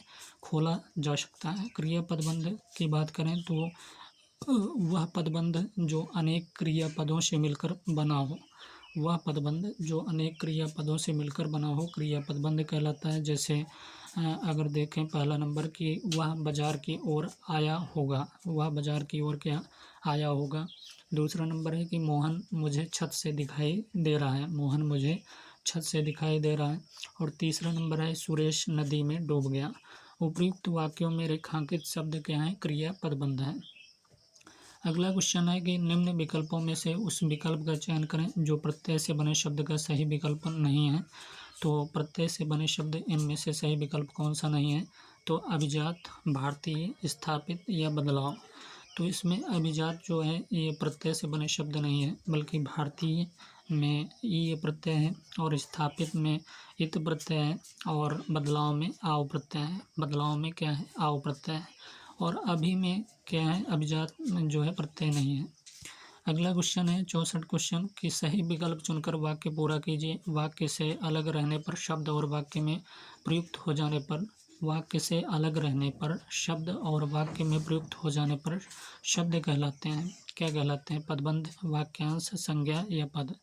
तो आपको बताना है कि वाक्य से अलग रहने पर शब्द और वाक्य में प्रयुक्त हो जाने पर शब्द क्या कहलाते हैं। तो इसका सही जवाब पदबंध कहलाते हैं, वाक्यांश, संज्ञा या पद। तो यह पद कहलाता है। वाक्य से अलग रहने पर शब्द और वाक्य में प्रयुक्त हो जाने पर शब्द क्या कहलाते हैं, पद कहलाते हैं। तो व्याकरणिक परिचय से तात्पर्य है वाक्य में उस पद की स्थिति बताना, उसका लिंग, वचन, कारक तथा अन्य पदों के साथ संबंध बताना। तो वाक्य से अलग रहने पर शब्द और वाक्य में प्रयुक्त हो जाने पर शब्द पद कहलाते हैं। इसका सही जवाब है 65 क्वेश्चन है कि निम्न विकल्पों में से उस विकल्प का चयन कीजिए जो दिए गए वाक्य के अनुसार विशेषण के भेद का सही विकल्प हो। तो आपको विशेषण के भेद का सही विकल्प बताना है कि उनके पास पहनने के लिए कुछ भी कपड़े नहीं हैं। उनके पास पहनने के लिए कुछ भी कपड़े नहीं हैं परिमाणवाचक है या संख्यावाचक है, गुणवाचक है या सार्वनामिक है। तो उनके पास पहनने के लिए कुछ भी जो है कपड़े नहीं हैं, तो ये परिमाणवाचक है, परिमाणवाचक विशेषण है। तो उनके पास पहनने के लिए कुछ भी कपड़े नहीं हैं, तो दिए गए वाक्य के अनुसार इसमें परिमाणवाचक विशेषण है। अगला क्वेश्चन है कि निम्न विकल्पों में से कौन सा विकल्प नीचे दिए गए शब्द का सही विलोम है। आपको विलोम शब्द बताना है कि दाता का विलोम क्या होगा, दानव होगा या देने वाला या मसीहा या याचक। आपको दाता का विलोम शब्द बताना है। तो दाता के विलोम शब्द जो है डी होगा, दाता का याचक होगा विलोम शब्द, दाता का क्या होगा, याचक जो है विलोम शब्द होगा। तो याचक शब्द जो है दाता शब्द का सही विलोम है। दानव का विलोम शब्द मानव या देव होगा, दानव का मानव देव होगा विलोम शब्द। देने वाले का विलोम क्या होगा, लेने वाला होगा। रिजु का क्या होगा विलोम, कुटिल होगा रिजु का विलोम। रूपवान का कुरूप होगा विलोम। तो दाता का क्या होगा, दाता का याचक होगा विलोम। और दानव का मानव, देव होगा विलोम। देने वाले का लेने वाला विलोम। और रिजु का जो है कुटिल विलोम होगा और रूपवान का कुरूप। तो दानव का मानव, देव, देने वाले का लेने वाला, रिजु का कुटिल, रूपवान का कुरूप और दाता का क्या होगा, याचक होगा विलोम। 67 क्वेश्चन है कि निम्न विकल्पों में से उस विकल्प का चयन कीजिए जो दिए गए समस्त पद के सही अधिकरण तत्पुरुष समास का विकल्प है। तो नगर निवास का सही अधिकरण तत्पुरुष समास का विकल्प बताना है। नगर निवास का, नगर के लिए निवास, नगर से निवास या नगर का निवास या नगर में निवास। तो इसका डी सही जवाब है, नगर निवास का अधिकरण तत्पुरुष समास का विकल्प सही है। तो ये नगर में निवास जो है, नगर में निवास ये सही है। नगर निवास का जो है अधिकरण तत्पुरुष है ये। नगर निवास के सही अधिकरण तत्पुरुष समास का विकल्प नगर में निवास है। जिस समास का जो है उत्तर अर्थात अंतिम पद प्रधान हो उसे तत्पुरुष समास कहते हैं। इसमें बाद वाले पद की प्रधानता रहती है। कर्ता, कारक और संबोधन को छोड़कर शेष सभी कारकों में विभक्तियां लगाकर इसका समास विग्रह होता है। तत्पुरुष समास के मुख्यतः कितने भेद होते हैं, तो तत्पुरुष समास के मुख्यतः जो है 6 भेद होते हैं। पहला नंबर कर्म तत्पुरुष होता है। तत्पुरुष समास के भेद में कर्म तत्पुरुष, करण तत्पुरुष, संप्रदान, अपादान, संबंध, अधिकरण। तो ये 6 तत्पुरुष होते हैं। तत्पुरुष समास के मुख्यतः हमने कितने भेद बताए, 6 भेद होते हैं। कर्ता ने कर्म तत्पुरुष, करण तत्पुरुष, संप्रदान तत्पुरुष, अपादान, संबंध तत्पुरुष, अधिकरण तत्पुरुष। तो 6 भेद है। तो नगर निवास का सही क्या है समास विग्रह, तो नगर में निवास जो है और यह अधिकरण तत्पुरुष है। और तत्पुरुष के कितने भेद होते हैं, 6 भेद। कर्म तत्पुरुष, करण तत्पुरुष, संप्रदान तत्पुरुष, अपादान तत्पुरुष, संबंध तत्पुरुष, अधिकरण तत्पुरुष। और इसके पीछे एक क्वेश्चन था कि दाता का विलोम शब्द क्या होगा, तो हमने बताया था याचक होगा दाता का विलोम शब्द। और दानव का मानव विलोम शब्द होगा देव होगा, देने वाले का लेने वाला, रिजु का कुटिल होगा, रूपवान का कुरूप होगा। 68 क्वेश्चन है कि निम्न विकल्पों में से उस विकल्प का जो है चयन कीजिए जो समूहवाचक संज्ञा का सही विकल्प है। निम्न विकल्पों में से उस विकल्प का चयन करना है जो समूहवाचक संज्ञा का सही विकल्प है। मीठा है, दूध है, पर्वत है या भीड़ है। तो भीड़ जो है ये समूहवाचक संज्ञा का सही विकल्प है। तो संज्ञा उस विकारी शब्द को कहते हैं जिसमें किसी वस्तु, भाव और जीव के नाम का बोध हो। उसे संज्ञा कहते हैं। हिंदी व्याकरण में संज्ञा के मुख्यतः कितने भेद हैं? तो 5 भेद हैं। हिंदी व्याकरण में संज्ञा के मुख्यतः कितने भेद हैं? तो 5 भेद हैं। और हमने बताया कि संज्ञा उस विकारी शब्द को कहते हैं जिसमें किसी वस्तु हो और भाव हो और जीव के नाम का बोध हो, उसमें उसे संज्ञा कहते हैं। और भीड़ जो है ये समूहवाचक संज्ञा है। हिंदी व्याकरण की संज्ञा के मुख्यतः 5 भेद हैं। कौन कौन से हैं? पहला नंबर व्यक्तिवाचक संज्ञा है। व्यक्तिवाचक संज्ञा में जैसे राम हो गया, गांधी जी हो गए, ये क्या है? व्यक्तिवाचक संज्ञा है। और जातिवाचक संज्ञा दूसरा नंबर है। जातिवाचक संज्ञा में जैसे मनुष्य हो गया, जाति है, जाति का बोध हो रहा है। मनुष्य, घर, पहाड़, नदी, ये सभी जातिवाचक संज्ञा हैं। भाववाचक संज्ञा की बात करें तीसरा नंबर, तो भाववाचक संज्ञा जैसे लंबाई हो गया, बुढ़ापा हो गया, नम्रता हो गया, मिठास हो गया, समझ हो गया, चाल, ये क्या है? भाववाचक संज्ञा है। जैसे लंबाई, बुढ़ापा हो गया, नम्रता हो गया, मिठास, समझ और चाल, ये सभी क्या है? भाववाचक संज्ञा है। समूहवाचक संज्ञा की बात करें तो समूहवाचक संज्ञा में जैसे सभा हो गया, दल हो गया, गिरोह हो गया, गुच्छा हो गया, कुंज हो गया, ये सभी समूहवाचक संज्ञा है। द्रव्यवाचक 5वां नंबर है द्रव्यवाचक संज्ञा। तो द्रव्यवाचक संज्ञा में जैसे लोहा हो गया, सोना हो गया, चांदी हो गया, दूध, ये क्या है? द्रव्यवाचक संज्ञा है। तो संज्ञा के मुख्यतः कितने भेद हैं? तो हमने 5 भेद बताया। पहला नंबर व्यक्तिवाचक संज्ञा, दूसरा जातिवाचक संज्ञा, तीसरा नंबर भाववाचक संज्ञा और चौथा नंबर समूहवाचक संज्ञा और 5वां द्रव्यवाचक संज्ञा। अगला क्वेश्चन 69वां क्वेश्चन है कि निम्न विकल्पों में से उस विकल्प का चयन कीजिए जो दिए गए समस्त पद के बहुब्रीहि समास का विकल्प है। बहुब्रीहि समास का विकल्प बताना है, सही विकल्प। तो कुरूप जो है, कुरूप का समास विग्रह क्या होगा? राम रूप है सुंदर, या सुंदर रूप वाला, या सुंदर रूप वाला, या असुंदर और रूप। तो कुरूप का जो है बी होगा सही जवाब। असुंदर रूप वाला कुरूप, असुंदर रूप वाला कुरूप। कुरूप शब्द के बहुब्रीहि समास का सही विकल्प जो है असुंदर रूप वाला है। समास में आए पदों को छोड़कर जब किसी अन्य पदार्थ की प्रधानता हो, समास में आए पदों को छोड़कर जब किसी अन्य पदार्थ की प्रधानता हो तब उसे बहुब्रीहि समास कहते हैं। जैसे शूलपाणी हो गया, दशानन, ये क्या है? बहुब्रीहि समास है। शूलपाणी, दशानन और क्या है? ये कुरूप है। तो सुंदर रूप वाला, तो ये क्या है? बहुब्रीहि समास है। 70 क्वेश्चन है कि निम्न विकल्पों में से उस विकल्प का चयन कीजिए जो दिए गए विग्रह के समस्त पद का सही विकल्प है। तो चार हैं पाए जिसके, चार हैं पाए जिसके, तो इसका क्या बताना है आपको? विग्रह के समस्त पद का सही विकल्प बताना है। 4 है पाए जिसके, उसे चौमासा कहेंगे, चौराहा कहेंगे, या चारपाई कहेंगे, या चौतरफा कहेंगे। तो आप क्या कहेंगे? 4 हैं पाए जिसके, तो चारपाई उसे कहेंगे, सही जवाब है। तो 4 हैं पाए जिसके विग्रह के सही समस्त पद का विकल्प चारपाई है। चारपाई शब्द में क्या है? बहुब्रीहि समास है। समास में आए पदों को छोड़कर जब किसी अन्य पदार्थ की प्रधानता हो तब उसे बहुब्रीहि समास कहते हैं। जैसे दशानन जो है, दस आनंद जिसके, अर्थात रावण को कहेंगे दशानन, ये भी बहुब्रीहि समास है। शूलपाणी की बात करें तो शूल है पाणी, मतलब हाथ में जिसके, अर्थात शिव। शूल है पाणी, हाथ में जिसके, अर्थात शिव को कहा जाता है। तो ये भी बहुब्रीहि समास है। कुरूप की बात करें तो कुत्सित है रूप जिसका, उसे कुरूप कहते हैं, ये भी बहुब्रीहि समास है। पीताम्बर की बात करें तो पीत है अंबर जिसका, अर्थात विष्णु, ये भी क्या है? ये भी बहुब्रीहि समास है।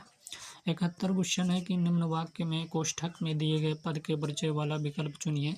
वीर राम ने सब राक्षसों का वध कर दिया। वीर राम ने क्या किया? कि सब राक्षसों का वध कर दिया। तो यह संज्ञा है, अव्यय है, विशेषण है, पुरुषवाचक सर्वनाम। तो वीर राम ने सब राक्षसों का क्या कर दिया? वध कर दिया। तो यह जो है विशेषण है। क्या है? विशेषण है। वाक्य के कोष्ठक में दिया गया पद क्या है? विशेषण है, कोष्ठक में दिए गए पद। तो संज्ञा अथवा सर्वनाम की विशेषता बताने वाले शब्द विशेषण कहलाते हैं। संज्ञा अथवा सर्वनाम की विशेषता बताने वाले शब्द क्या कहलाते हैं? विशेषण कहलाते हैं। विशेषण एक ऐसा विकारी शब्द है। विशेषण क्या है? एक ऐसा विकारी शब्द है जो हर हालत में संज्ञा या सर्वनाम की विशेषता बताता है। तो विशेषण क्या है? विशेषण एक ऐसा विकारी शब्द है जो हर हालत में संज्ञा या सर्वनाम की विशेषता बताता है। जैसे संज्ञा से पेटू हो गया, लोभी हो गया, पहाड़ी हो गया, क्रोधी आदि, ये क्या है? संज्ञा से है। सर्वनाम से इतना, कितना आदि, ये क्या है? सर्वनाम है। क्रिया से अगर देखें तो चलती गाड़ी है, खाया मुँह है, नृत्य करने वाली तरुणी आदि, ये क्या है? क्रिया से है। व्यवहार की दृष्टि से विशेषण के कितने भेद होते हैं? तो व्यवहार की दृष्टि से विशेषण के 4 भेद होते हैं। पहला नंबर गुणवाचक विशेषण, दूसरा नंबर संख्यावाचक विशेषण, तीसरा नंबर परिमाणवाचक विशेषण, चौथा नंबर जो है सार्वनामिक विशेषण, संकेतवाचक। तो प्रश्न क्या था? प्रश्न यही था कि निम्न वाक्य में कोष्ठक में दिए गए पद के परिचय वाला विकल्प चुनिए। तो हमने चुना था कि वीर राम ने सब राक्षसों का वध कर दिया। तो ये विशेषण हमने बताया था। पद विशेषण है। संज्ञा अथवा सर्वनाम की विशेषता बताने वाले शब्द कहलाते हैं। संज्ञा व सर्वनाम की विशेषता बताने वाले शब्द क्या कहलाते हैं? विशेषण कहलाते हैं। विशेषण एक ऐसा विकारी शब्द है जो हर हालत में संज्ञा या सर्वनाम की विशेषता बताता है। जैसे संज्ञा में पेटू, लोभी, पहाड़ी, क्रोधी आदि। सर्वनाम से इतना, कितना आदि। क्रिया से चलती गाड़ी, खाया मुँह, नृत्य करने वाली तरुणी आदि। व्यवहार की दृष्टि से विशेषण के 4 भेद हैं। पहला नंबर गुणवाचक विशेषण, दूसरा नंबर संख्यावाचक विशेषण, तीसरा नंबर परिमाणवाचक विशेषण और चौथा नंबर सार्वनामिक विशेषण, संकेतवाचक विशेषण कहा जाता है। अगला 72 क्वेश्चन है कि निम्न विकल्पों में से उस विकल्प का चयन करें जो उपसर्ग से बने शब्द का सही विकल्प नहीं है। तो निम्न विकल्पों में से उस विकल्प का चयन करें जो उपसर्ग से बने शब्द का सही विकल्प नहीं है। तो सुफल, वियोग, लापरवाह या मार्मिक। तो मार्मिक जो है उपसर्ग से बने सही विकल्प शब्द नहीं है। ये मार्मिक जो है, मार्मिक, जबकि सुफल और वियोग और लापरवाह ये जो है उपसर्ग से बने शब्द का सही विकल्प है। तो मार्मिक शब्द उपसर्ग से बने शब्द का सही विकल्प नहीं है, जबकि सुफल में सु, वियोग में बी और लापरवाह में ला उपसर्ग है। उपसर्ग उस शब्दांश या अव्यय को कहते हैं जो किसी शब्द के पहले आकर उसका विशेष अर्थ प्रकट करता है। अगर उपसर्गों की संख्या की बात करें तो इस तरह निश्चित की गई। तो संस्कृत में उपसर्ग कितने होते हैं? तो संस्कृत में उपसर्ग जो है 22 होते हैं। हिंदी में उपसर्ग कितने होते हैं? तो हिंदी में उपसर्ग 10 होते हैं। उर्दू में उपसर्ग की बात करें तो उर्दू में उपसर्ग जो है 12 होते हैं। तो संस्कृत में उपसर्ग जो है 22 होते हैं, हिंदी में उपसर्ग जो है 10 होते हैं और उर्दू में उपसर्ग जो है 12 होते हैं। तो उपसर्ग से बने शब्द का सही विकल्प मार्मिक नहीं था। सुफल में सु उपसर्ग है, वियोग में बी उपसर्ग है, लापरवाह में ला उपसर्ग है। उपसर्ग उस शब्दांश या अव्यय को कहते हैं जो किसी शब्द के पहले आकर उसका विशेष अर्थ प्रकट करता है। और उपसर्गों की संख्या जो है संस्कृत में उपसर्ग जो है 22 है, हिंदी में उपसर्ग 10 और उर्दू में उपसर्ग कितने हैं? उर्दू में 12 उपसर्ग हैं। अगला क्वेश्चन है 73 निम्न विकल्पों में से कौन सा विकल्प नीचे दिए गए शब्द का सही विलोम शब्द है? आपको विलोम शब्द बताना है, इसमें से कौन सा सही है। तो अभ्यस्त का विलोम शब्द क्या होगा? सदोष होगा, वितल होगा, विरक्त होगा या अनभ्यस्त होगा। तो अभ्यस्त का विलोम शब्द डी सही है। अनभ्यस्त जो है अभ्यस्त का विलोम शब्द है। जबकि सदोष का विलोम क्या होगा? सदोष का विलोम निर्दोष होगा तथा विरक्त का विलोम आसक्त होगा। तो अभ्यस्त का जो है अनभ्यस्त होगा विलोम और सदोष का जो है निर्दोष विलोम होगा। विरक्त का विलोम क्या होगा? अशक्त होगा विलोम। अगला क्वेश्चन है 74 क्वेश्चन कि निम्न विकल्पों में से उस विकल्प का चयन कीजिए जो मध्यम पुरुषवाचक सर्वनाम का सही विकल्प है। तो आप सब है या यह है या हम सब है या मैं है। तो इसमें से मध्यम पुरुषवाचक सर्वनाम का सही विकल्प बताना है। तो ए सही है। आप सब जो है ये मध्यम पुरुषवाचक सर्वनाम का सही विकल्प है। क्या है? आप सब जो है मध्यम पुरुषवाचक सर्वनाम का सही विकल्प है। सर्वनाम उस विकारी शब्द को कहते हैं जिसे संज्ञा के बदले प्रयोग किया जाता है। हिंदी में कुल 11 सर्वनाम है। हिंदी में कितने सर्वनाम हैं? तो हिंदी में कुल 11 सर्वनाम है। सर्वनाम की नाम बताएं तो 11 सर्वनाम मैं है, तू है, आप है, यह है, वह है, जो है, सो है, कोई है, कुछ, कौन, क्या।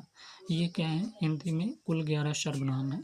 प्रयोग के अनुसार सर्वनाम के 6 भेद हैं। प्रयोग के अनुसार अगर पूछा जाए तो प्रयोग के अनुसार सर्वनाम के 6 भेद हैं। सर्वनाम में देखिए पुरुषवाचक सर्वनाम, निजवाचक सर्वनाम, निश्चयवाचक सर्वनाम, अनिश्चयवाचक सर्वनाम, संबंधवाचक सर्वनाम और प्रश्नवाचक सर्वनाम। पुरुषवाचक की बात करें तो पुरुषवाचक में उत्तम पुरुष, मैं और हम आता है। और अगर बात करें जो है मध्यम पुरुष है तू, तू, तुम, आप है। पुरुषवाचक सर्वनाम में कितने हैं? 3 हैं। पुरुषवाचक सर्वनाम में उत्तम पुरुष, मध्यम पुरुष और अन्य पुरुष। तो उत्तम पुरुष में मैं और हम आता है, मध्यम पुरुष में तू, तुम, आप आता है, अन्य पुरुष में वह, वे और यह, ये आते हैं। तो प्रश्न क्या था? प्रश्न यही था कि निम्न विकल्पों में से उस विकल्प का चयन कीजिए जो मध्यम पुरुषवाचक सर्वनाम का सही विकल्प है। तो हमने ये बताया था कि आप शब्द जो है ये मध्यम पुरुषवाचक सर्वनाम का सही विकल्प है। सर्वनाम उस विकारी शब्द को कहते हैं जिसे संज्ञा के बदले प्रयोग किया जाता है। हिंदी में कुल 11 सर्वनाम हैं। मैं, तू, आप, यह, वह, जो, सो, कोई, कुछ, कौन, क्या। प्रयोग के अनुसार सर्वनाम के 6 भेद हैं। सर्वनाम देखिए पुरुषवाचक सर्वनाम, निजवाचक सर्वनाम, निश्चयवाचक, अनिश्चयवाचक, संबंधवाचक और प्रश्नवाचक। पुरुषवाचक में उत्तम पुरुष पहला नंबर है, मैं और हम आता है इसमें उत्तम पुरुष में। और मध्यम पुरुष में तू, तुम, आप आता है और अन्य पुरुष में वह, वे, यह, ये आते हैं। अगला क्वेश्चन है कि 75 निम्न विकल्पों में से उस विकल्प का चयन कीजिए जो दिए गए वाक्य के अनुसार सही विशेषण पदबंध का विकल्प हो। तो वृक्षों की घनी छांव से हमें बहुत सुख मिलता है। वृक्षों की घनी छांव से हमें क्या मिलता है? बहुत सुख मिलता है। तो इसमें से आपको क्या बताना है? विशेषण पदबंध का विकल्प बताना है। तो बहुत सुख मिलता है, बहुत सुख, या बहुत सुख मिला, या छांव से हमें बहुत सुख, या वृक्षों की घनी छांव। तो इसमें से आपको बताना है विशेषण पदबंध। तो वृक्षों की घनी छांव जो है ये क्या है? विशेषण पदबंध है। वृक्षों की घनी छांव क्या है? विशेषण पदबंध है। तो वृक्षों की घनी छांव से हमें बहुत सुख मिला, वाक्य में वृक्षों की घनी छांव विशेषण पदबंध है। वाक्य के उस भाग को जिसमें एक से अधिक पद जो है परस्पर संबंध होकर अर्थ देते हैं किंतु पूरा अर्थ नहीं देते, उसे क्या कहते हैं? पदबंध या वाक्यांश कहते हैं। तो विशेषण पदबंध कहलाता है जैसे किसी संज्ञा की विशेषता बताने वाला पद समूह, नाली में बहता हुआ पानी। जैसे किसी संज्ञा की विशेषता बताने वाला पद समूह, नाली में बहता हुआ पानी, चांद से भी प्यारा मुखड़ा, ध्यान में मग्न साधक इत्यादि। ये क्या है? तो ये विशेषण पदबंध है। प्रश्न 76 है कि निम्न विकल्पों में से उस विकल्प का चयन कीजिए जो दिए गए वाक्य में आए क्रिया के भेद का सही विकल्प हो। योग करके वह टहलने जाएगी, योग करके वह टहलने जाएगी, इसमें आपको क्या बताना है? क्रिया के भेद का सही विकल्प बताना है। नाम धातु क्रिया है, पूर्वकालिक क्रिया है, संयुक्त क्रिया है, यह प्रेरणार्थक है। योग करके क्या करेगी? योग करके वह टहलने जाएगी। तो यह पूर्वकालिक क्रिया है। क्या है? पूर्वकालिक क्रिया। योग करके वह टहलने जाएगी, वाक्य में क्रिया के भेद का सही विकल्प जो है पूर्वकालिक है। जब कर्ता एक क्रिया समाप्त कर उसी क्षण जो है दूसरी क्रिया में प्रवृत्त होता है तब पहली क्रिया जो है पूर्वकालिक कहलाती है। जैसे उसने नहाकर जो है फिर भोजन किया, नहाकर उसने फिर भोजन किया, नहाकर भोजन किया, तो इसमें नहाना जो है पूर्वकालिक क्रिया है। तो योग करके वह टहलने जाएगी, तो यह क्या है? पूर्वकालिक क्रिया है। अगला क्वेश्चन है निम्न विकल्पों में से उस विकल्प का चयन कीजिए जो दिए गए वाक्य के अनुसार सही संज्ञा पदबंध का विकल्प हो। तो 4 ताकतवर लोग उस अलमारी को उठा पाए। 4 ताकतवर लोग उस अलमारी को उठा पाए, तो इसमें क्या बताना है? संज्ञा पदबंध बताना है। तो ताकतवर लोग उस अलमारी को, या 4 ताकतवर लोग को उठा पाए, या उस अलमारी को उठा पाए। तो इसमें आपको संज्ञा पदबंध बताना है कि 4 ताकतवर लोग उस अलमारी को उठा पाए, तो इसका सही विकल्प जो है 4 ताकतवर लोग जो है ये संज्ञा पदबंध है। ये क्या है? सही संज्ञा पदबंध है कि 4 ताकतवर लोग। तो 4 ताकतवर लोग हैं। वाक्य में संज्ञा का काम करने वाला पद समूह जो है वाक्य में जो है संज्ञा का काम करने वाला पद समूह संज्ञा पदबंध कहलाता है। जैसे गोली से घायल बच्चे, रात को पहरा देने वाला, गोली से घायल बच्चे, रथ को पहरा देने वाला, मिट्टी का तेल, ये क्या है? संज्ञा पदबंध है।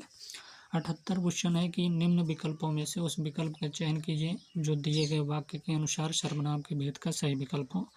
आपको कोई परेशानी तो नहीं है, आपको कोई परेशानी तो नहीं है, तो ये निश्चयवाचक सर्वनाम है, यह संबंधवाचक या निजवाचक है या पुरुषवाचक। तो आप क्या है? आपको कोई परेशानी तो नहीं है, तो इसका सही जवाब सी है, निजवाचक सर्वनाम है ये। आप जो है ये निजवाचक सर्वनाम है। आप जो कोई आपको कोई परेशानी तो नहीं, वाक्य के अनुसार सर्वनाम के भेद का सही विकल्प जो है निजवाचक है। प्रयोग के अनुसार सर्वनाम के 6 भेद तथा 3 अभेद उपभेद हैं। तो सर्वनाम में पुरुषवाचक सर्वनाम, निजवाचक, निश्चयवाचक और अनिश्चयवाचक, संबंधवाचक और प्रश्नवाचक। तो पुरुषवाचक में उत्तम पुरुष आता है, मध्यम पुरुष आता है और अन्य पुरुष आता है। निजवाचक सर्वनाम का रूप क्या है? आप है। जिस सर्वनाम से कर्ता का बोध होता है वह निजवाचक सर्वनाम होता है। जिस सर्वनाम से कर्ता का बोध क्या होता है, कर्ता का बोध होता है, वह क्या होता है? निजवाचक सर्वनाम होता है। जैसे आप जैसा समझे करें, आप जैसा समझे करें। मैं आप ही चला आता, मैं आप ही चला आता था। तीसरा नंबर है कि मैं यह काम आप ही कर लूँगा, तो ये क्या है? निजवाचक सर्वनाम है। 69 क्वेश्चन है कि निम्न विकल्पों में से कौन सा विकल्प नीचे दिए गए शब्द का सही पर्यायवाची शब्द नहीं है। तो आपको सही पर्यायवाची शब्द बताना है कि इनमें से बेखबर का जो है सही पर्यायवाची शब्द कौन सा नहीं है। तो बेखबर का अर्थ नहीं होगा, या बेपरवाह नहीं होगा, या गाफिल नहीं होगा, या असावधान नहीं होगा। तो इसका ये सही जवाब है। बेखबर का अर्थ जो है ये पर्यायवाची शब्द नहीं है, बल्कि बेपरवाह है, गाफिल है, असावधान है, ये सभी जो है पर्यायवाची शब्द हैं। बेखबर का अर्थ जो है पर्यायवाची शब्द नहीं है, बेपरवाह है, गाफिल है, असावधान है, ये सभी जो है बेखबर के पर्यायवाची शब्द हैं। तो बेपरवाह, गाफिल, असावधान। बेखबर शब्द का सही पर्यायवाची शब्द अर्थ नहीं है, जबकि बेपरवाह, गाफिल तथा असावधान शब्द जो है बेखबर के पर्यायवाची शब्द हैं। तो बेपरवाह, गाफिल, असावधान, ये सभी क्या हैं? बेखबर के पर्यायवाची शब्द हैं। बेपरवाह, गाफिल, असावधान। 80 क्वेश्चन है कि निम्न विकल्पों में से उस विकल्प का चयन करें जो आ उपसर्ग से बना सही शब्द है। तो अनुमान, अतिथि, आगमन, आघात। तो इसमें से आ उपसर्ग से बना शब्द कौन सा है? तो बी सही है। निम्न विकल्पों में से उस विकल्प का चयन करें जो आ उपसर्ग से बना सही शब्द है। तो अतिथि जो है ये आ उपसर्ग से बना सही शब्द है। जो है आ उपसर्ग से बना सही शब्द अतिथि है। उपसर्गों से बने अन्य शब्द जो हैं आज उपसर्ग से जो है आरक्त बनता है, आगमन है, आदान है, आचरण जो है आ उपसर्ग से बना है, आरक्त, आगमन, आदान, आचरण। दुष का जो है शब्द रूप में दुरावस्था, दुर्जन और दुराचार और दुर्गम, ये सभी जो है उपसर्ग दुर से बने हैं। दुरावस्था, दुर्जन, दुराचार, दुर्गम। निर और निश्चय, निर्वास और निराकरण, निर्दोष। कु या का से कुखेत और कुपात्र और कपूत, ये सभी को उपसर्ग से बने शब्द हैं, शब्द रूप हैं। 81 क्वेश्चन है कि निम्न विकल्पों में से संयुक्त वाक्य को पहचानना है।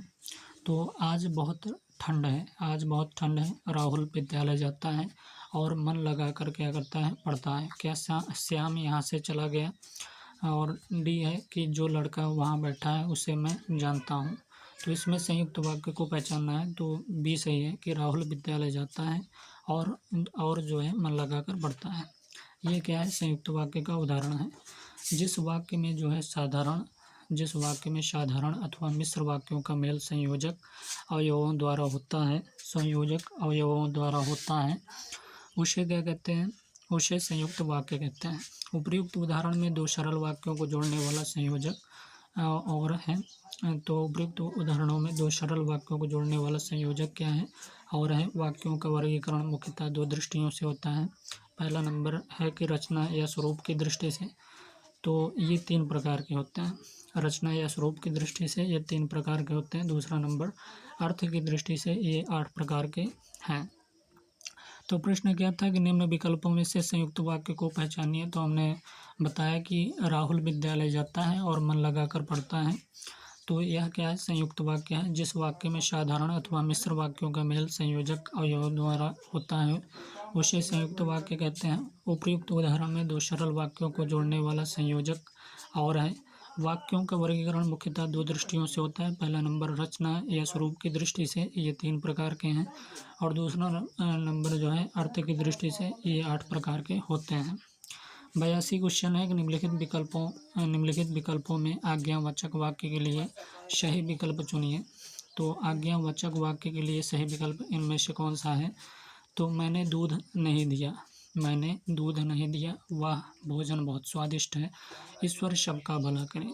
तो सब अपनी जगह पर बैठ जाइए। तो इसमें आज्ञावाचक वाक्य बताना है, तो इसका डी सही जवाब है, सब अपनी जगह बैठ जाइए। ये क्या है? आज्ञावाचक वाक्य है, सब अपनी जगह बैठ जाइए। जबकि मैंने दूध नहीं पिया, मैंने दूध नहीं पिया, ये क्या है? निषेधवाचक वाक्य है।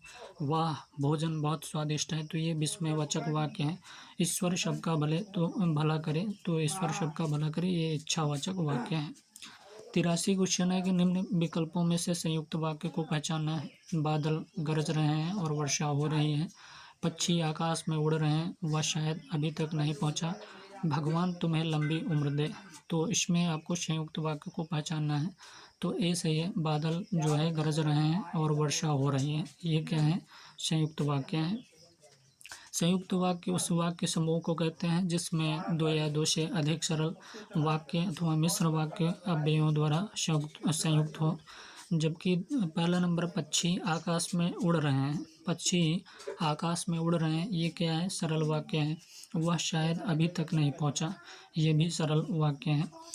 84 क्वेश्चन है कि नीचे दिए गए शब्द का सही संधि विच्छेद वाला विकल्प पहचानिए। तो संरक्षण का संधि विच्छेद क्या होगा सही? तो धन रक्षण या समधन रक्षण या इसमें धन रक्षण या संधन क्षण। तो इसका बी सही जवाब है, समधन रक्षण बराबर क्या होगा? संरक्षण होगा इसका सही संधि विच्छेद।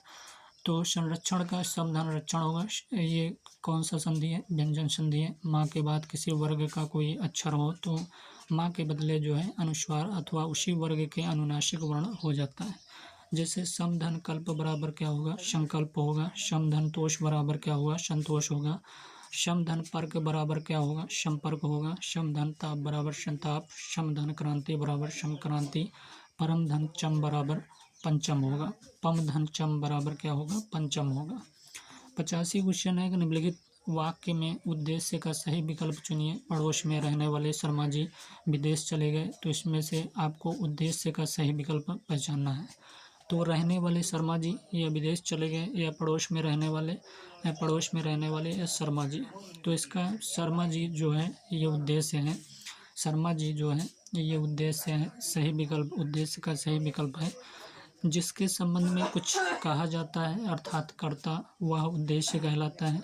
जो कुछ कहा जाता है वह विधेय कहलाता है। तो क्या होता है कि जिसके संबंध में कुछ कहा जाता है अर्थात कर्ता, वह उद्देश्य कहलाता है। जो कुछ कहा जाता है वह विधेय कहलाता है।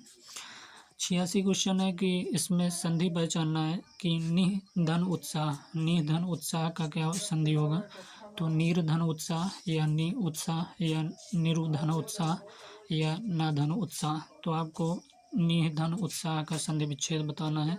तो इसका सी सही जवाब है, निरुधन उत्साह निरुत्साह।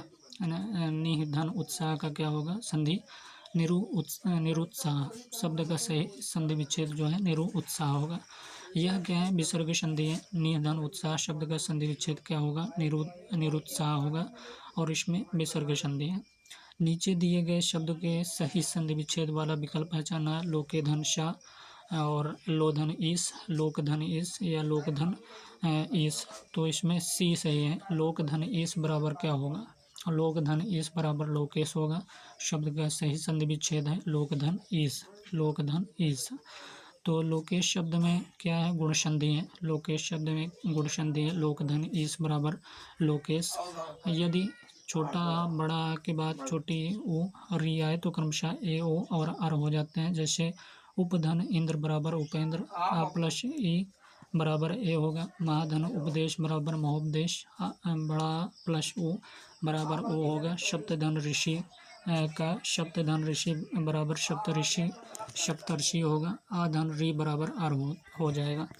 तो उपधन इंद्र बराबर उपेंद्र होगा। आ प्लस ए बराबर ए। महाधन उपदेश बराबर महोपदेश, बड़ा प्लस ओ बराबर ओ। सप्तधन ऋषि बराबर सप्तर्षि, आ प्लस री बराबर अर हो जाएगा। तो लोकधन इस बराबर लोकेश होगा और यह गुण संधि है। 88 क्वेश्चन है, निम्नलिखित वाक्य में विधेय का सही विकल्प चुनिए। शीला जो है गाना गा रही है, तो शीला गाना गा रही है, इसमें विधेय आपको बताना है। शीला या रही है या शीला गाना या गाना गा रही है, तो इसमें विधेय क्या है। तो विधेय जो है गाना गा रही है, ये विधेय है। गाना गा रही है और उद्देश्य क्या है, शीला है, उद्देश्य शीला है और गाना गा रही है, तो ये क्या है, विधेय है। जिसके संबंध में कुछ कहा जाता है अर्थात कर्ता, वह उद्देश्य कहलाता है। जो कुछ कहा जाता है वह विधेय कहलाता है। जैसे मोहन स्कूल जाता है, तो मोहन क्या है, मोहन उद्देश्य है और स्कूल जाता क्या है, ये विधेय है। मोहन क्या है, उद्देश्य है और स्कूल जाता है, ये क्या है, विधेय है। अगला क्वेश्चन है, निम्न विकल्पों में से मिश्र वाक्य को पहचानना है। जो देर से खाना खत्म करेगा उसे मिठाई नहीं मिलेगी। गुड़िया का मकान उधर है। राकेश ने भोजन किया। विकास आया और थक कर सो गया। तो इसमें से मिश्र वाक्य को पहचानना है। तो ए सही है। जो देर से खाना खत्म करेगा, जो देर से खाना खत्म करेगा उसे मिठाई नहीं मिलेगी, ये क्या है, मिश्र वाक्य है।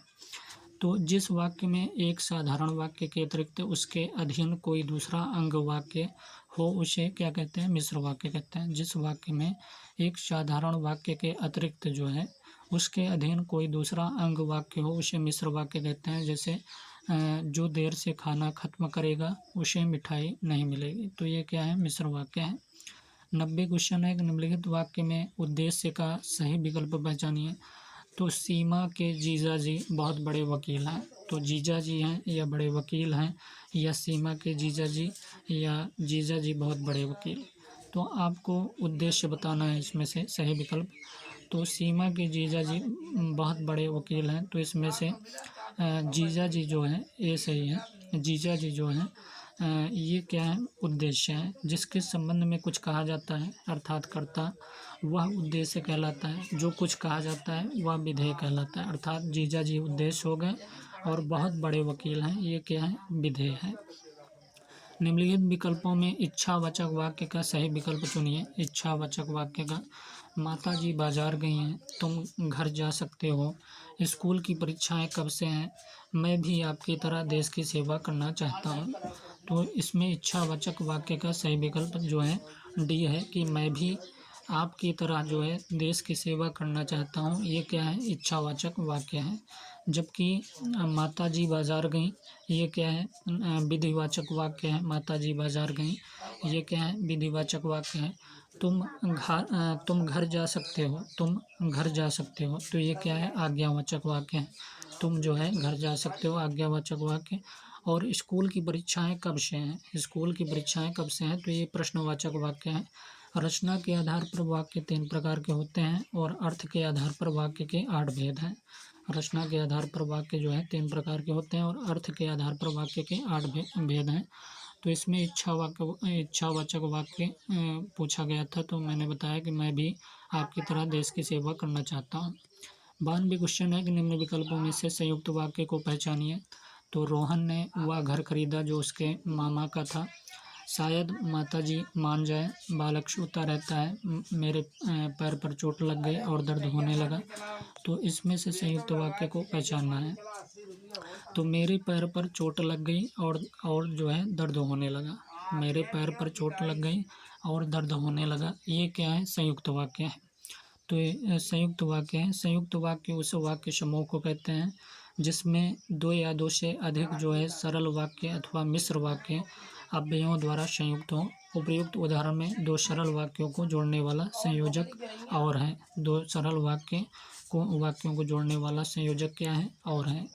तो मेरे पैर पर चोट लग गई और जो है दर्द होने लगा। मेरे पैर पर चोट लग गई और दर्द होने लगा, ये क्या है, संयुक्त वाक्य है।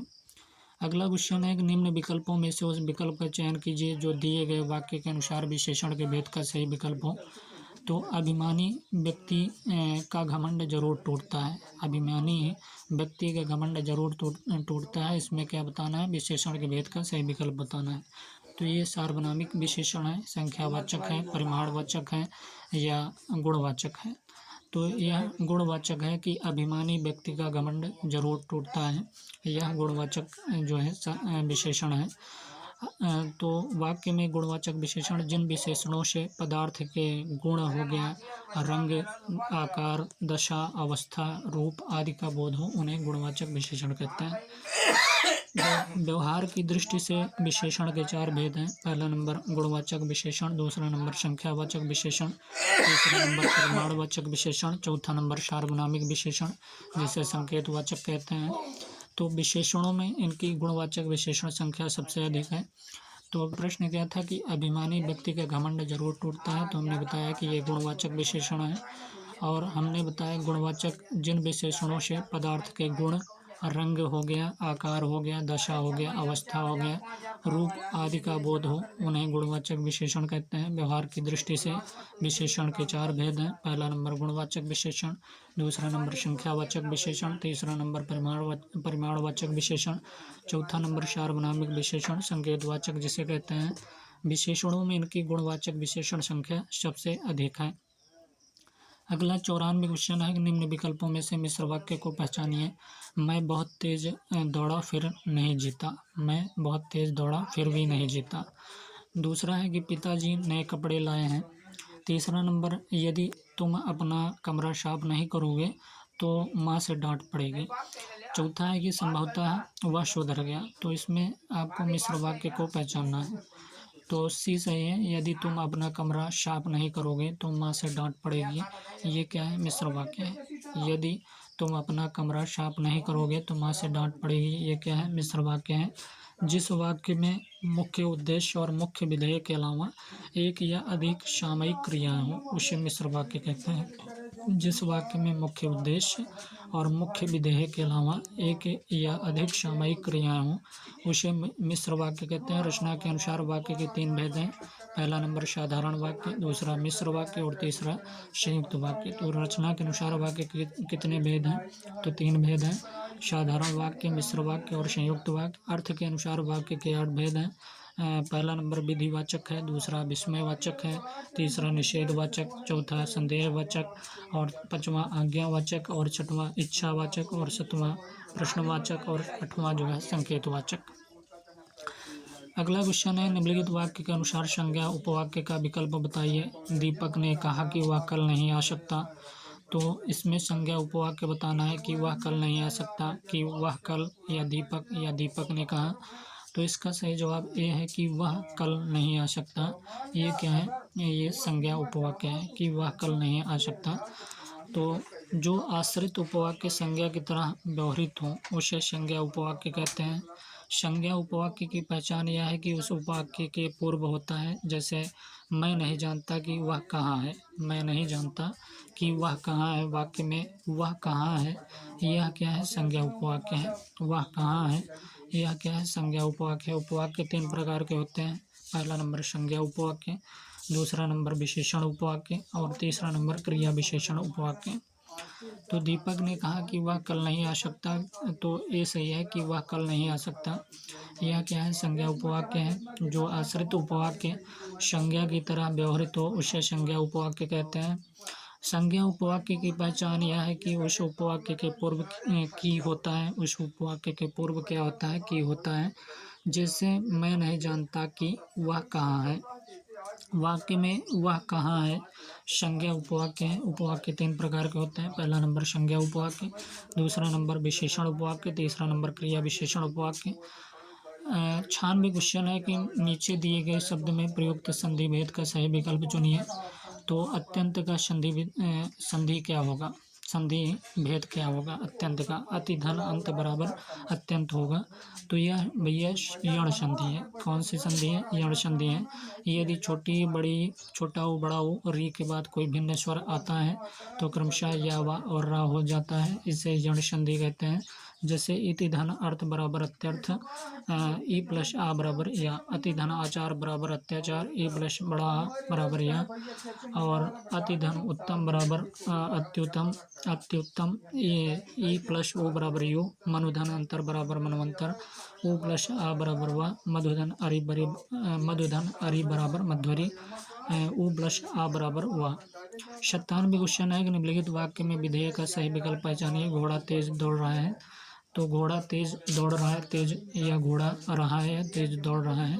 तो इसमें से आपको क्या बताना है कि विधेय बताना है। इसमें से तेज दौड़ रहा है, यह जो है विधेय है, तेज दौड़ रहा है क्या है, यह विधेय है, और उद्देश्य क्या है, घोड़ा है। जिसके संबंध में कुछ कहा जाता है अर्थात कर्ता, वह उद्देश्य कहलाता है, जो कुछ कहा जाता है वह विधेय कहलाता है। तो जिसके संबंध में कुछ कहा जाता है अर्थात कर्ता कहलाता है, वह उद्देश्य कहलाता है, जो कुछ कहा जाता है वह क्या कहलाता है, विधेय कहलाता है। 98 क्वेश्चन है कि निम्नलिखित वाक्य में कोष्ठक में दिए गए उपवाक्य का नाम बताइए।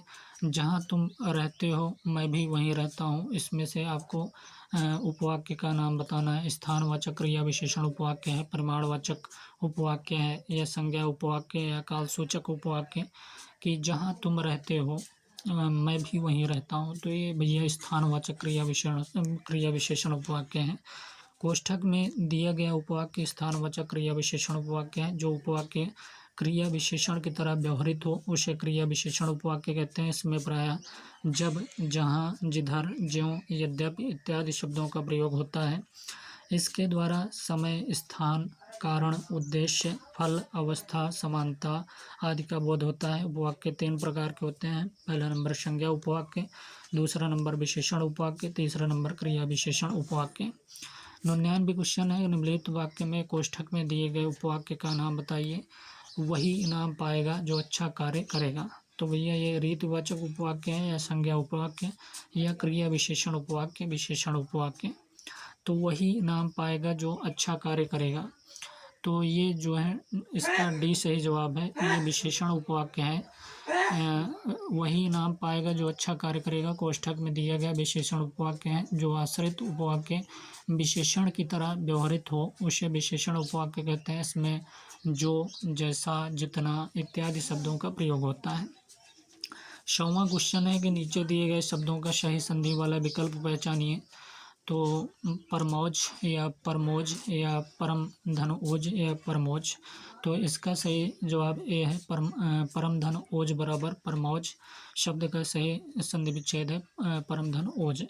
तो परम धन ओज में वृद्धि संधि है। परम धन ओज में क्या है, वृद्धि संधि है। जब आ अथवा बड़ा आ के बाद या ए आए तब दोनों के स्थान पर ए, और जब ओ अथवा औ आए तब दोनों के स्थान पर औ हो जाता है। जैसे तत्र धन एव बराबर तत्रैव। तो आ प्लस ए बराबर ए होगा। सदा धन एव बराबर सदैव। बड़ा आ प्लस ए बराबर ए। महाधन और औदार्य बराबर महोदार्य। बड़ा आ प्लस औ बराबर औ। 101 क्वेश्चन है कि तिब्बत के 84 सिद्धों की परंपरा कौन से सिद्ध से आरंभ हुई। तिब्बत के 84 सिद्धों की परंपरा कौन से सिद्ध से आरंभ हुई। नरोपा से, शबरीपा से, या शरापा से, या लोईपा से। तो भैया तिब्बत के 84 सिद्धों की परंपरा कौन से सिद्ध से आरंभ हुई। तो ये लोईपा सही जवाब है इसका। लोईपा से आरंभ हुई। तिब्बत के 84 सिद्धों की परंपरा जो है लोईपा से आरंभ हुई थी। 102 क्वेश्चन है कि राजभाषा आयोग का गठन किसकी अध्यक्षता में किया गया।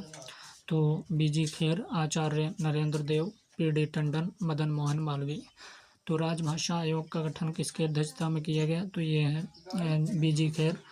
भारत के राष्ट्रपति ने भारत के संविधान के अनुच्छेद 344(1) में प्रदत्त शक्तियों का प्रयोग करते हुए 7 जून 1955 ईस्वी को श्री बीजी खेर की अध्यक्षता में राजभाषा आयोग का गठन किया। तो राजभाषा आयोग का गठन किसकी अध्यक्षता में किया गया। तो बीजी खेर के द्वारा। और संविधान के अनुच्छेद 344 फर्स्ट में प्रदत्त शक्तियों का प्रयोग करते हुए 7 जून 1955 ईस्वी को श्री बीजी खेर की अध्यक्षता में राजभाषा जो है आयोग का गठन किया गया। अगला क्वेश्चन 103 है कि ब्रह्म समाज के संस्थापक कौन थे। तो ज्ञान प्रकाश शास्त्री थे, या राजा राम मोहन राय, या पंडित चमुपति हैं, या स्वामी श्रद्धानंद। तो राजा राम मोहन राय जो है ब्रह्म समाज के संस्थापक हैं, और इसकी स्थापना जो है 1828 ईस्वी में राजा राम मोहन राय ने की। इनको कलकत्ता के जमींदार ने राय की उपाधि और मुगल शासक अकबर द्वितीय ने राजा की उपाधि दी। सन 1829 ईस्वी में सती प्रथा के खिलाफ जो है कानून बनवाया, जो एक्ट जो है XBII के तहत बना, जबकि जो है आर्य समाज की स्थापना जो है 1875 ईस्वी में मुंबई में स्वामी दयानंद सरस्वती ने की है आर्य समाज की स्थापना। और प्रार्थना समाज की स्थापना जो है 1867 ईस्वी में मुंबई में आत्माराम पांडुरंग ने की। प्रार्थना समाज की स्थापना किसने की? 1867 ईस्वी में मुंबई में आत्माराम पांडुरंग ने की। रामकृष्ण मिशन की स्थापना जो है 1 मई 1897 ईस्वी को स्वामी विवेकानंद ने जो है रामकृष्ण मिशन की स्थापना की। तो प्रश्न क्या था, ब्रह्म समाज के संस्थापक कौन थे? तो हमने ब्रह्म समाज के संस्थापक का नाम राजा राम मोहन राय बताया, और जो है 1828 ईस्वी में इसकी स्थापना हुई। इनको कलकत्ता के जमींदार ने राय की उपाधि और मुगल शासक अकबर द्वितीय ने राजा की उपाधि दी। सन 1829 ईस्वी में सती प्रथा के खिलाफ कानून बनवाया, जो एक्ट जो है XBII के तहत बना, जबकि आर्य समाज की स्थापना जो है 1875 ईस्वी में मुंबई में स्वामी दयानंद सरस्वती ने करवाया। प्रार्थना समाज की स्थापना जो है 1867 ईस्वी में जो है आत्माराम पांडुरंग ने की, और रामकृष्ण मिशन की स्थापना जो है 1 मई 1897 ईस्वी को स्वामी विवेकानंद ने की। इसके पीछे क्वेश्चन 101 था कि तिब्बत के 84 सिद्धों की परंपरा जो है कौन से सिद्ध से आरंभ हुई?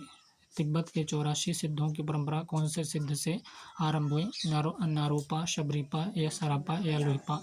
तो इसका सही जवाब डी बताया था, लुहिपा जो है ये तिब्बत के 84 सिद्धों की परंपरा जो है सिद्ध से आरंभ हुई। लुहिपा से जो है आरंभ हुई थी 84 सिद्धों की परंपरा लुहिपा से।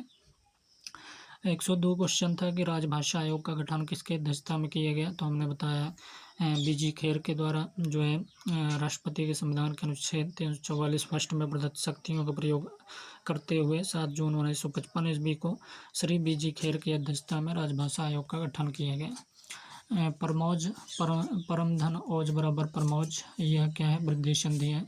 जब आ अथवा बड़ा आ के बाद ए या ए आए तब दोनों के स्थान पर ए, और जब ओ अथवा आओ आए तब दोनों के स्थान पर जो है औ हो जाता है। जैसे तत्र धन एव बराबर तत्रैव, आ प्लस ए बराबर ए होगा। सदा धन एव बराबर सदैव, आ बड़ा आ प्लस ए बराबर ए। महाधन औदार्य बराबर महोदार्य, बड़ा आ प्लस औ बराबर आओ होगा।